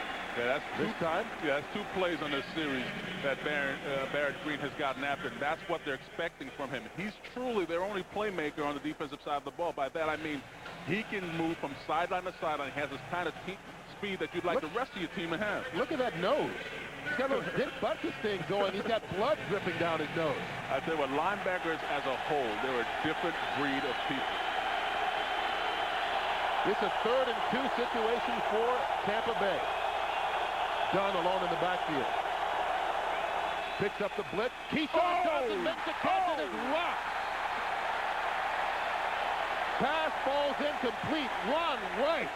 We talked about it all day long. That's a heck of a play by Keyshawn, believe it or not, trying to hold on to the ball. But when you're peering down, looking at your receiver the entire time, it gives the defense's back a chance to make a play on the ball. And that's a heck of a hit by Ron Rice trying to dislodge Keyshawn Johnson from the ball.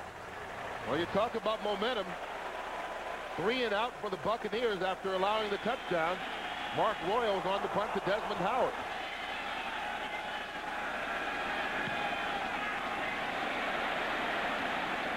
Howard going to pick it up at the 34. He leapfrogs over the bench, after a nice return of 11 yards, 41 on the punt by Royal. Oh, Fox Tuesday, catch Kiefer Sutherland in a new episode of 24 this Tuesday at 9, 8 Central, right here on Fox. And if you've missed the premiere of 24, you can catch it tonight and tomorrow only on FX. Check your local cable listings for the time in your area. That's a pretty deep show, man. Did you get a chance to catch it? I caught part of the first episode. It really is intriguing in that the whole season is 1 hour at a time. So last episode, the first episode was from midnight to 1 a.m.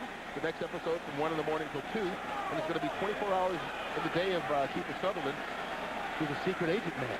You saw Todd Light just a second ago. And that's not a characteristic Todd Light play, but he brought it on that last one when he got that hit on Keyshawn Johnson. First down from the 44, ball thrown too low. Bert Emanuel can't pull it in.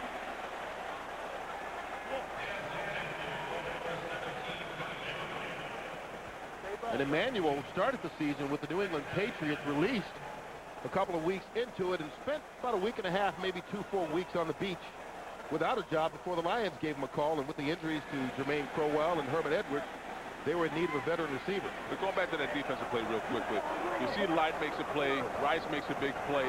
The momentum is like, passing a baton on. Once the defense has that momentum, you have to pass it off now to the offense for them to continue that momentum. So this drive is very important for their offense. Reuben Jones only picks up 1 yard, so they're hoping not to drop the baton here on a 3rd and long situation.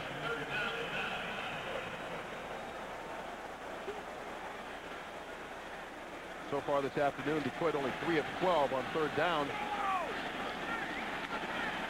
But one of them was the touchdown on the last drive.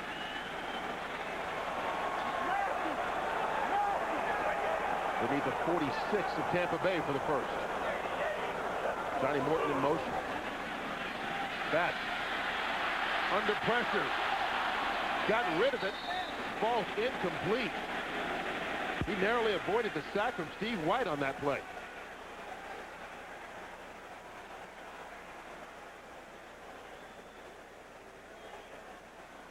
Batch's helmet doesn't fit right, does it? Batch looks a little disheveled right now, but I cringe every time I see him start to run. That's not what you want Charlie Batch to do. If you're Detroit, you do not want to see Charlie Batch moving around the pocket.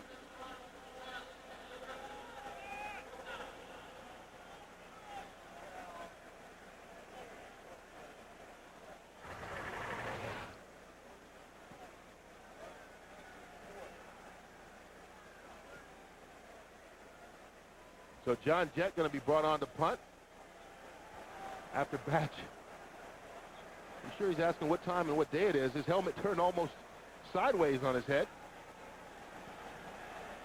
Carl Williams back to take it. And remember, the last time he touched the ball, he muffed it. Lions took over and scored the touchdown.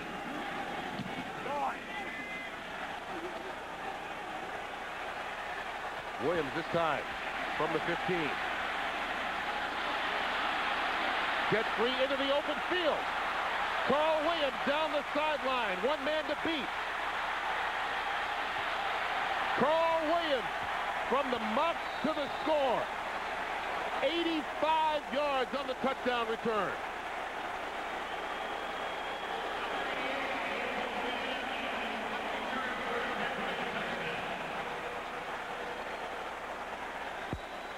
Well, you talk about a shift in momentum. A personal one for Williams. And that's why they call them special teams, because special things are supposed to happen. Williams is going to come back, and it's a very methodical return. He's going to wait for everything, very patient, letting things set up for him. And then when he gets to the sideline, there is no safety that can get over to make the play. Aldridge is trying to keep him in front of him, but good blocking downfield, and it's Johnny Barber's touchdown. Well, they get the extra point. Final play of the third quarter, an 85-yard touchdown return by Carl Williams, the 4th of his career after the Lions scored to cut it and make it a close game at 17-7. Punt return for the score. That put Tampa Bay on top 17-7. And that's one way to redeem yourself. When you make a bad penalty like Williams did earlier, you've got to find ways to redeem yourself. When I played with Buddy Ryan, you jumped off sides. He didn't have anything to say to you. said, every time you jump offside, you owe me 2 sacks. So it's a good way to repay it now. You have a muff, run back a touchdown. We don't have anything to say to you. There you go. We're even.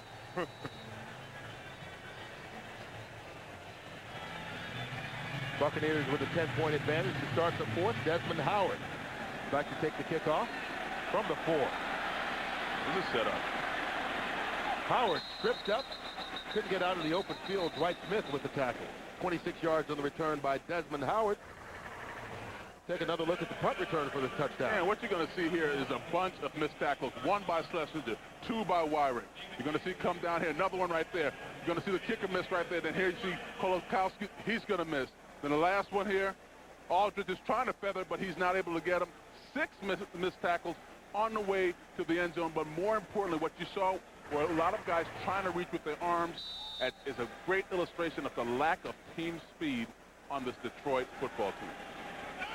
And it cost him there. Down 10 again, starting from the 30. Bert Emanuel in motion. Pump fake by Batch. He goes up top. Johnny Morton. Oh, nice ball. Out of bounds. Ruled incomplete.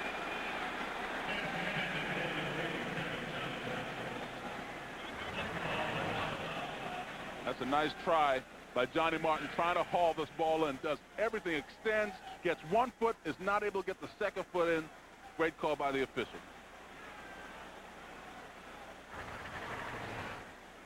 What Morton has to do on a play like that is to bend that route in just a tad so he buys himself just a little bit more room on the sideline so Charlie Batch has a little bit more room to work with. Morton only 2 catches on the day.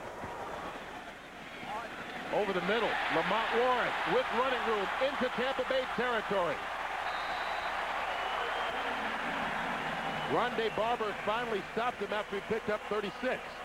And we talked about it in the opening against with Tampa Bay's defense, the untimely and uncharacteristic breakdown in their defense.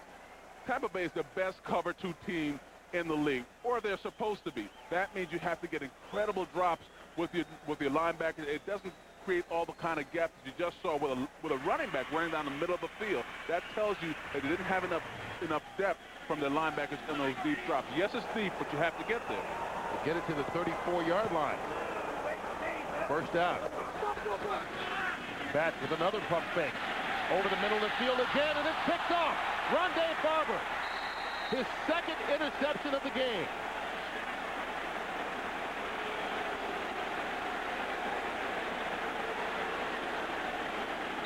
I'll tell you something about that play.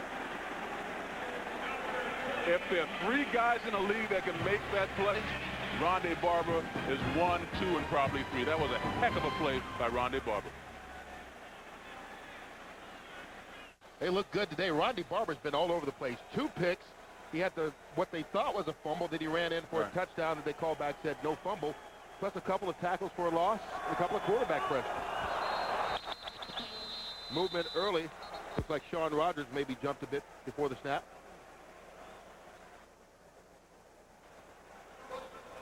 Number 92, defense. A 5-yard penalty. Remains first down. And that is on Rogers. But the thing is, this Buccaneer defense standing tall. Okay, you're going to see him come in motion right here. Here's Barber right here, running with him. But what they like to do is create their triangles. 1, 2, 3. There's the triangle right there.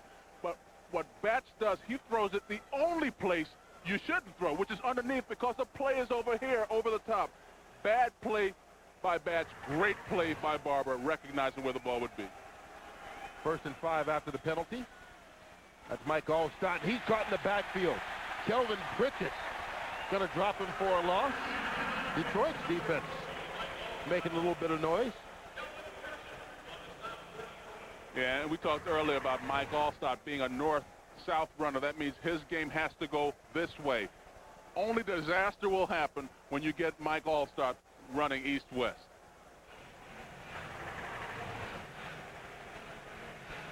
Allstott with his 5th carry of the day, make it 6, 44 yards.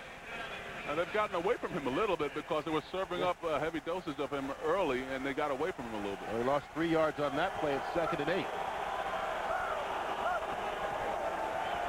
Play action. Pass caught, good enough for a first down by Riddell Anthony. Gain of 10.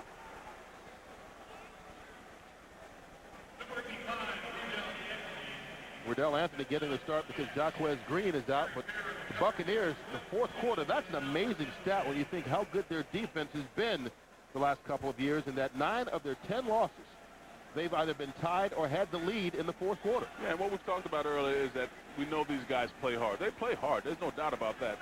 But there have been breakdowns, untimely breakdowns, and when you do that, especially when the game's on the line, you're going to be in trouble. Right now they lead it by 10 with 12.5 to go. Mike Allstott lures ahead, runs into Derrick Green. Gain of 4. Looks like Derrick Green kind of has the gift of gab himself. I mean, always has a little chatter going on after the play.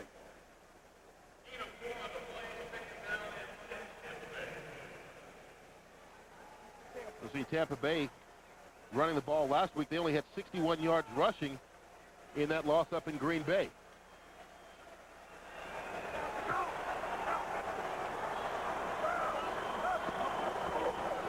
Run by Allstott.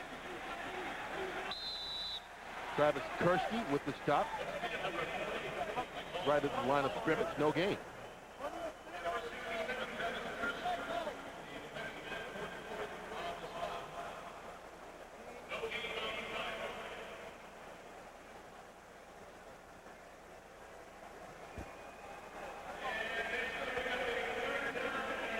It's a big third down, really, for the Lions defense on 3rd and 6. Yeah, and Detroit has their nickel package out there, and they've got to find a way to make a play on this thing.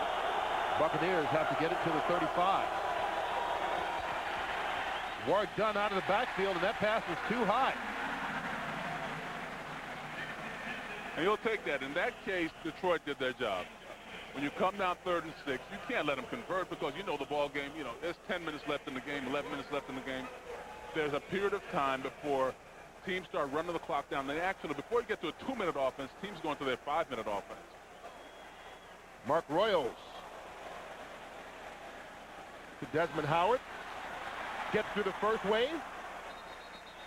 Nice return out to the 42 before Robbie Abdullah and Shelton Quarles made the tackle. Buccaneers still on top, 17-7. Carey gets across midfield into Tampa Bay territory. A nice 8-yard run. And I like this.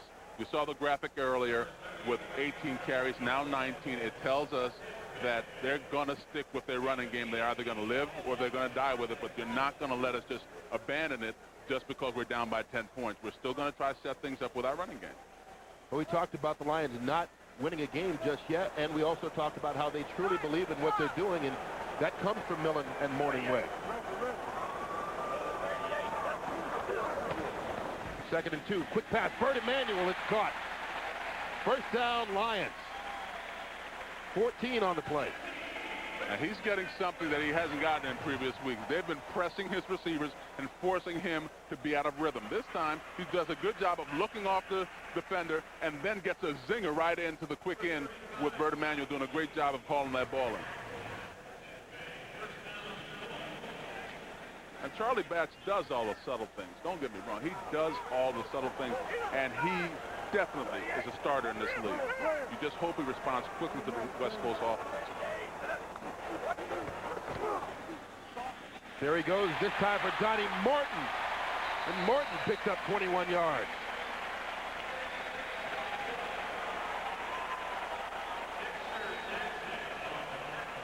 Johnny Morton has become their de facto go-to guy because of the injuries that you just mentioned, Kurt, but runs a nice route here and just settles down in the hole of the zone. Now, in years past, you would never get that hole, you know, because of you don't want to just say the coaching, but they're executing a little bit differently. You wonder if they miss Edwards as well as Lovie Smith.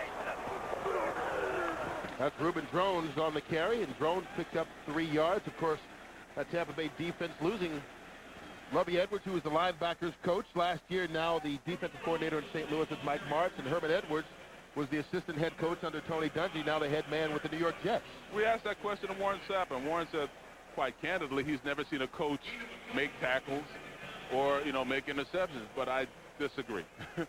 Well, they don't make tackles or interceptions.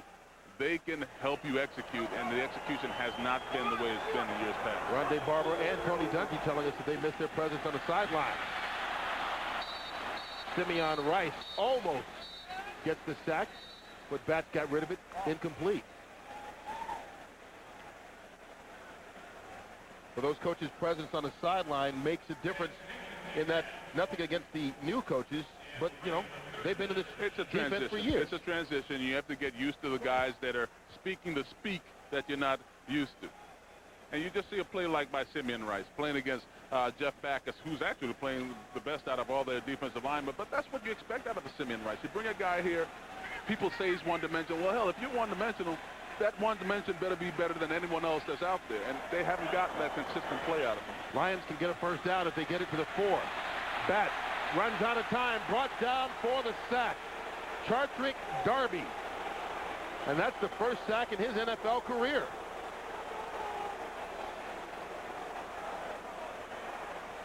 Darby's going to come in here and get this sack. And it's pretty much a coverage sack.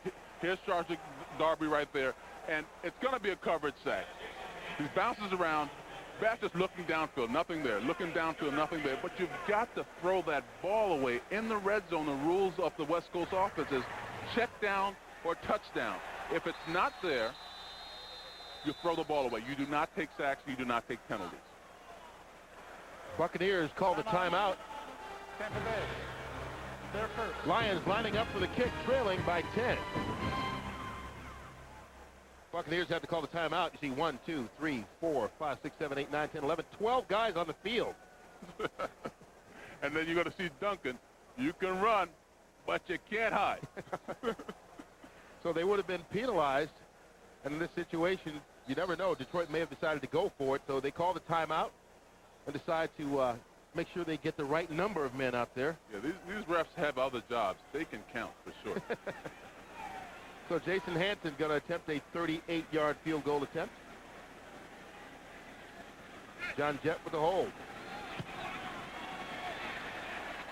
And Hanson gets it to cut the deficit down to 7. Jason Hanson's 38-yarder caps off a 7-play drive. It's now 17-10. 17-10 in a game that they told us they must win if they want to try and salvage their season.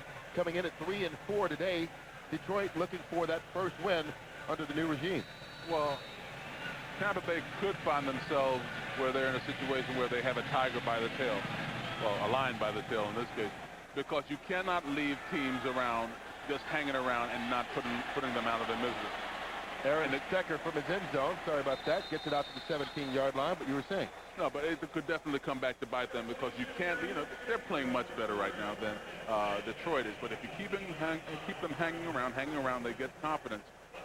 Who knows what can happen late in the game. Well, then they played well, as we mentioned before. The last 4 weeks, all their losses, each one by a touchdown or less. And so despite the 0-7 record, it has been a progression that they continue to get better. Right, but then the fourth quarter demise then comes into play with Tampa Bay also. Do they continue that streak where they allow teams to come back after them? Right now, Buccaneers have the ball at the 18-yard line to start. Dunn and Allstott in the backfield. Ward Dunn with the carry, and he's hit in the backfield for a loss by Travis Kursky. Loses 2 yards on the play.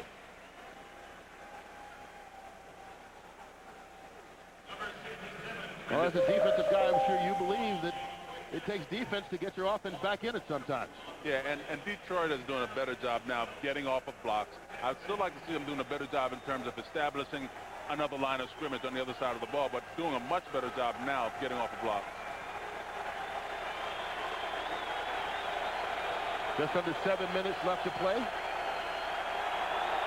2nd and 12. Brad Johnson. So Warwick Dunn out of the backfield. Dunn going to pick up 8 yards on the play. Maybe 9. Barrett Green with the stop.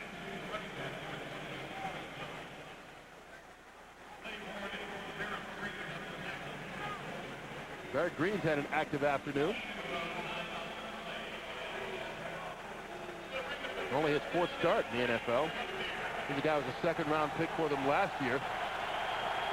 And because of injuries, now finds himself in the starting lineup and looking good. This is where you need a play out of Corset, out of Scroggins, out of Shawn Rogers. You need a play out of your front seven. Bucks need to get it to the 28 for the first. Forced out of the pocket by Barrett Green. Or you'll take it from your playmaker. We talked about Barrett Green as the only true playmaker on this defense, a guy that can run from sideline to sideline. He showed you that just on that play. See Brad Johnson rolling out here, pressure coming from the backside, and out of the screen, just out of nowhere, Barrett Green comes to just get that enough pressure where Johnson has to get rid of the football. And that's all they ask. If you know, it's not that complicated. Just get pressure, run, and tackle, and chase. Mark Royals with the kick. Taken by Desmond Howard at the 29. Robbie Abdullah tripped him up after a 10-yard return. 46 yards on the punt by Royals. And right now, the difference in this ball game has really come down to a special teams play. And Carl Williams, who had muffed the punt return directly before this one, on the final play of the third quarter, gets the return, 84 yards for the touchdown. That put the Buccaneers up by 10 at that point. It's a 7-point game now. 17-10. 5:43 left to play. Lions starting out at the 39-yard line. They've got one timeout. Batch completes it. That's Scotty Anderson. Corey Ivy tripped him up, but Anderson with just his second catch. 5th-round pick out of Grambling. Gets 8 yards. I tell you what, I got to take my hat off to Corey Ivy. And this guy gets signed on the way to the airport, and he's having a pretty active day here. In at least 2 or 3 tackles today. That's a heck of an accomplishment. Here's a guy who was on the practice squad and spent time in NFL Europe. Batch with time. Corey Schlesinger gets the first down and some. Look at him. He spun himself silly. You see him spinning on his head, 20 yards on the play. And that's where that demolition derby training comes into play. I'm going to ride the Corey Schlesinger bandwagon as far as I can. I love this kid. This guy's a throwback. Gets the ball in his hand. Athletic. Mike Allstott, look at Schlesinger. His old man almost knocks him out. He still keeps going. In fact, he still doesn't know he's down. Looks like Barry Sanders used to here, all the spin moves. All right, now, let's not get caught speeding. First down from the 33, complete to Bert Emanuel. Give him 14 and another first down. Now, just like how Tampa earlier found a bone that they could pick in their running game with Allstott, Detroit has found something with that slant and their passing game. And Tampa Bay has to show some awareness. They have run this play 7 times at least, and they've played it as poorly every single time. At some point, you got to cut it out. Well, you see Batch more accurate as the game goes on. Completed his last 5 passes. Lamont Warren hit after a pickup of 3 by Jamie Duncan, pardon me. But we talked about the defense maybe picking up the offense. Their defense stopped the Buccaneers, forced the punt, and a couple of big plays, and the Lion offense finds itself in the red zone. Well, if you know Matt Millen and you know the feistiness of a guy like Morningwig, there's not going to be any quitting this football team. 4 receivers now in. Batch to Lamont Warren out of the backfield, slips the tackle. Fighting down inside the 10-yard line, Marcus Jones stops him. It's going to be close to the first down marker.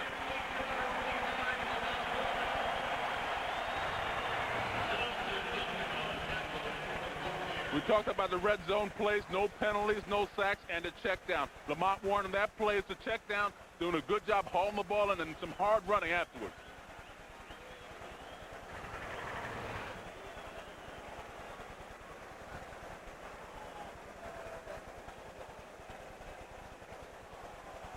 Get the measurement, and you'll see it's that much short of the first down.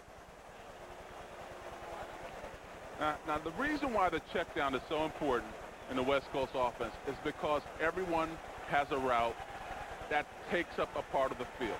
The only one you can't account for is the running back coming out late or the tight end coming out late, and that's why they call it a check down. The receiver checks his responsibility, then he's down the field. If the quarterback goes through his progressions and none of the other guys are open, he goes to the check down. That's why it's been a staple in the West Coast offense. It's a 3rd and 1. You saw really not even a full yard.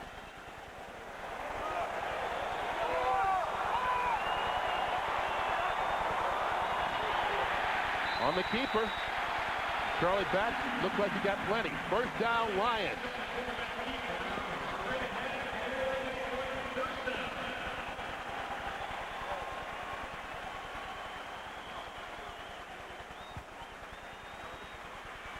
Well, Marty Morningwood told us that Charlie Batch does a great job of running this offense. He has the command of the offense. Yeah. It's every now and then a blip comes up and he makes a mistake. Right. We've seen that today. Several plays when they have needed him, a couple of mistakes when they didn't. 1st and goal from the 8. Batch to the end zone. Incomplete, and they get the penalty flag.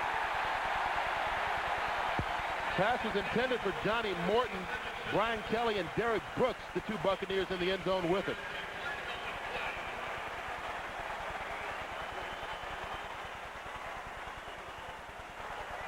Holding.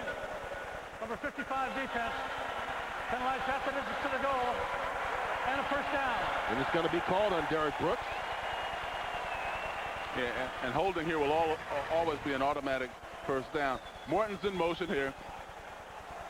Comes out, does dig inside and out, double move, and the ball is there. But the hold is actually on number 86. And the reason for that is when you're traveling with a guy all the way back and forth in the end zone, it's hard to keep the coverage on him that long. Well, David Sloan, the tight end, was trying to cut across the middle. 1st and goal from the 3. Going nowhere is Reuben Drones. Warren Sapp with the stop, dropped him for a loss of a yard, maybe. And this is the time the Tampa Bay defense, they've been much maligned this season. Today, Warren Sapp has 2 sacks. Rondé Barber has 2 interceptions. Will they be able to do it once again? Ball on the 4-yard line is a 2-minute warning. The difference in this game, 7 points. Tampa Bay's last trip in here is an NFC Central opponent. Marty Morningwood's Lions still looking for their first win. They're down by 7 points, 2nd and goal from the 4.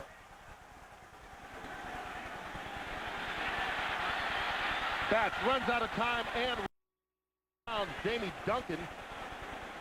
And there's a Buccaneer down injured as well. Now, 2 things on this injury here. Tampa Bay will lose a timeout because an injury inside of 2 minutes. They'll call a timeout here.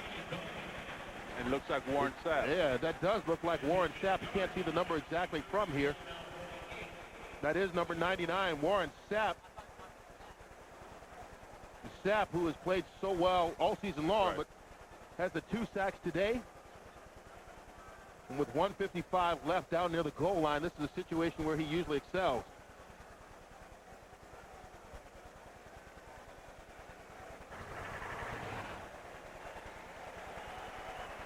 There's Warren Sapp right here.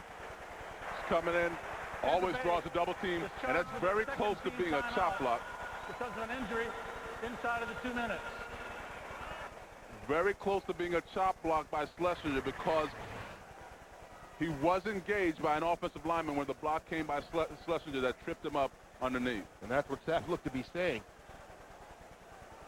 Jamie Duncan going to get credit for a sack. The Lions are dropped back to the 8-yard line. You can see Sapp still having trouble walking there on the sideline.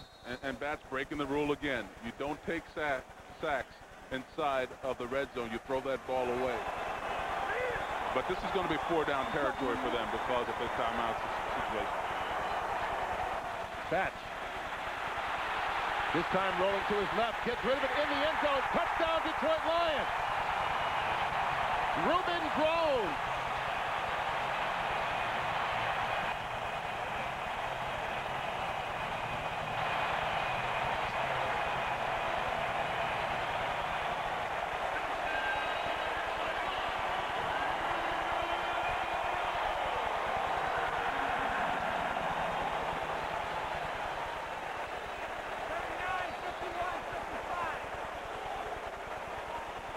Filling in for James Stewart this week, Drones catches a touchdown that, if they get the extra point, will tie the game.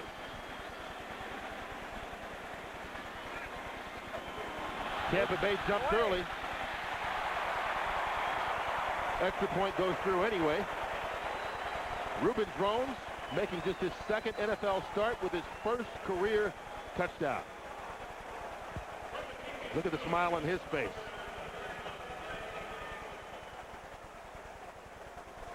Offside defense. Extra point is good. The 5-yard penalty will be assessed on the kickoff. And there's Drones, who was a third-round draft pick last year, spent the whole year on IR and making up for lost time. Yeah, Drones is going to be right here, and all the motion you're going to see actually went away from him. Everything went away. You're going to see all the defenders start drifting this way. Drones gets out. No one's there to cover, but look how wide open he is. Look how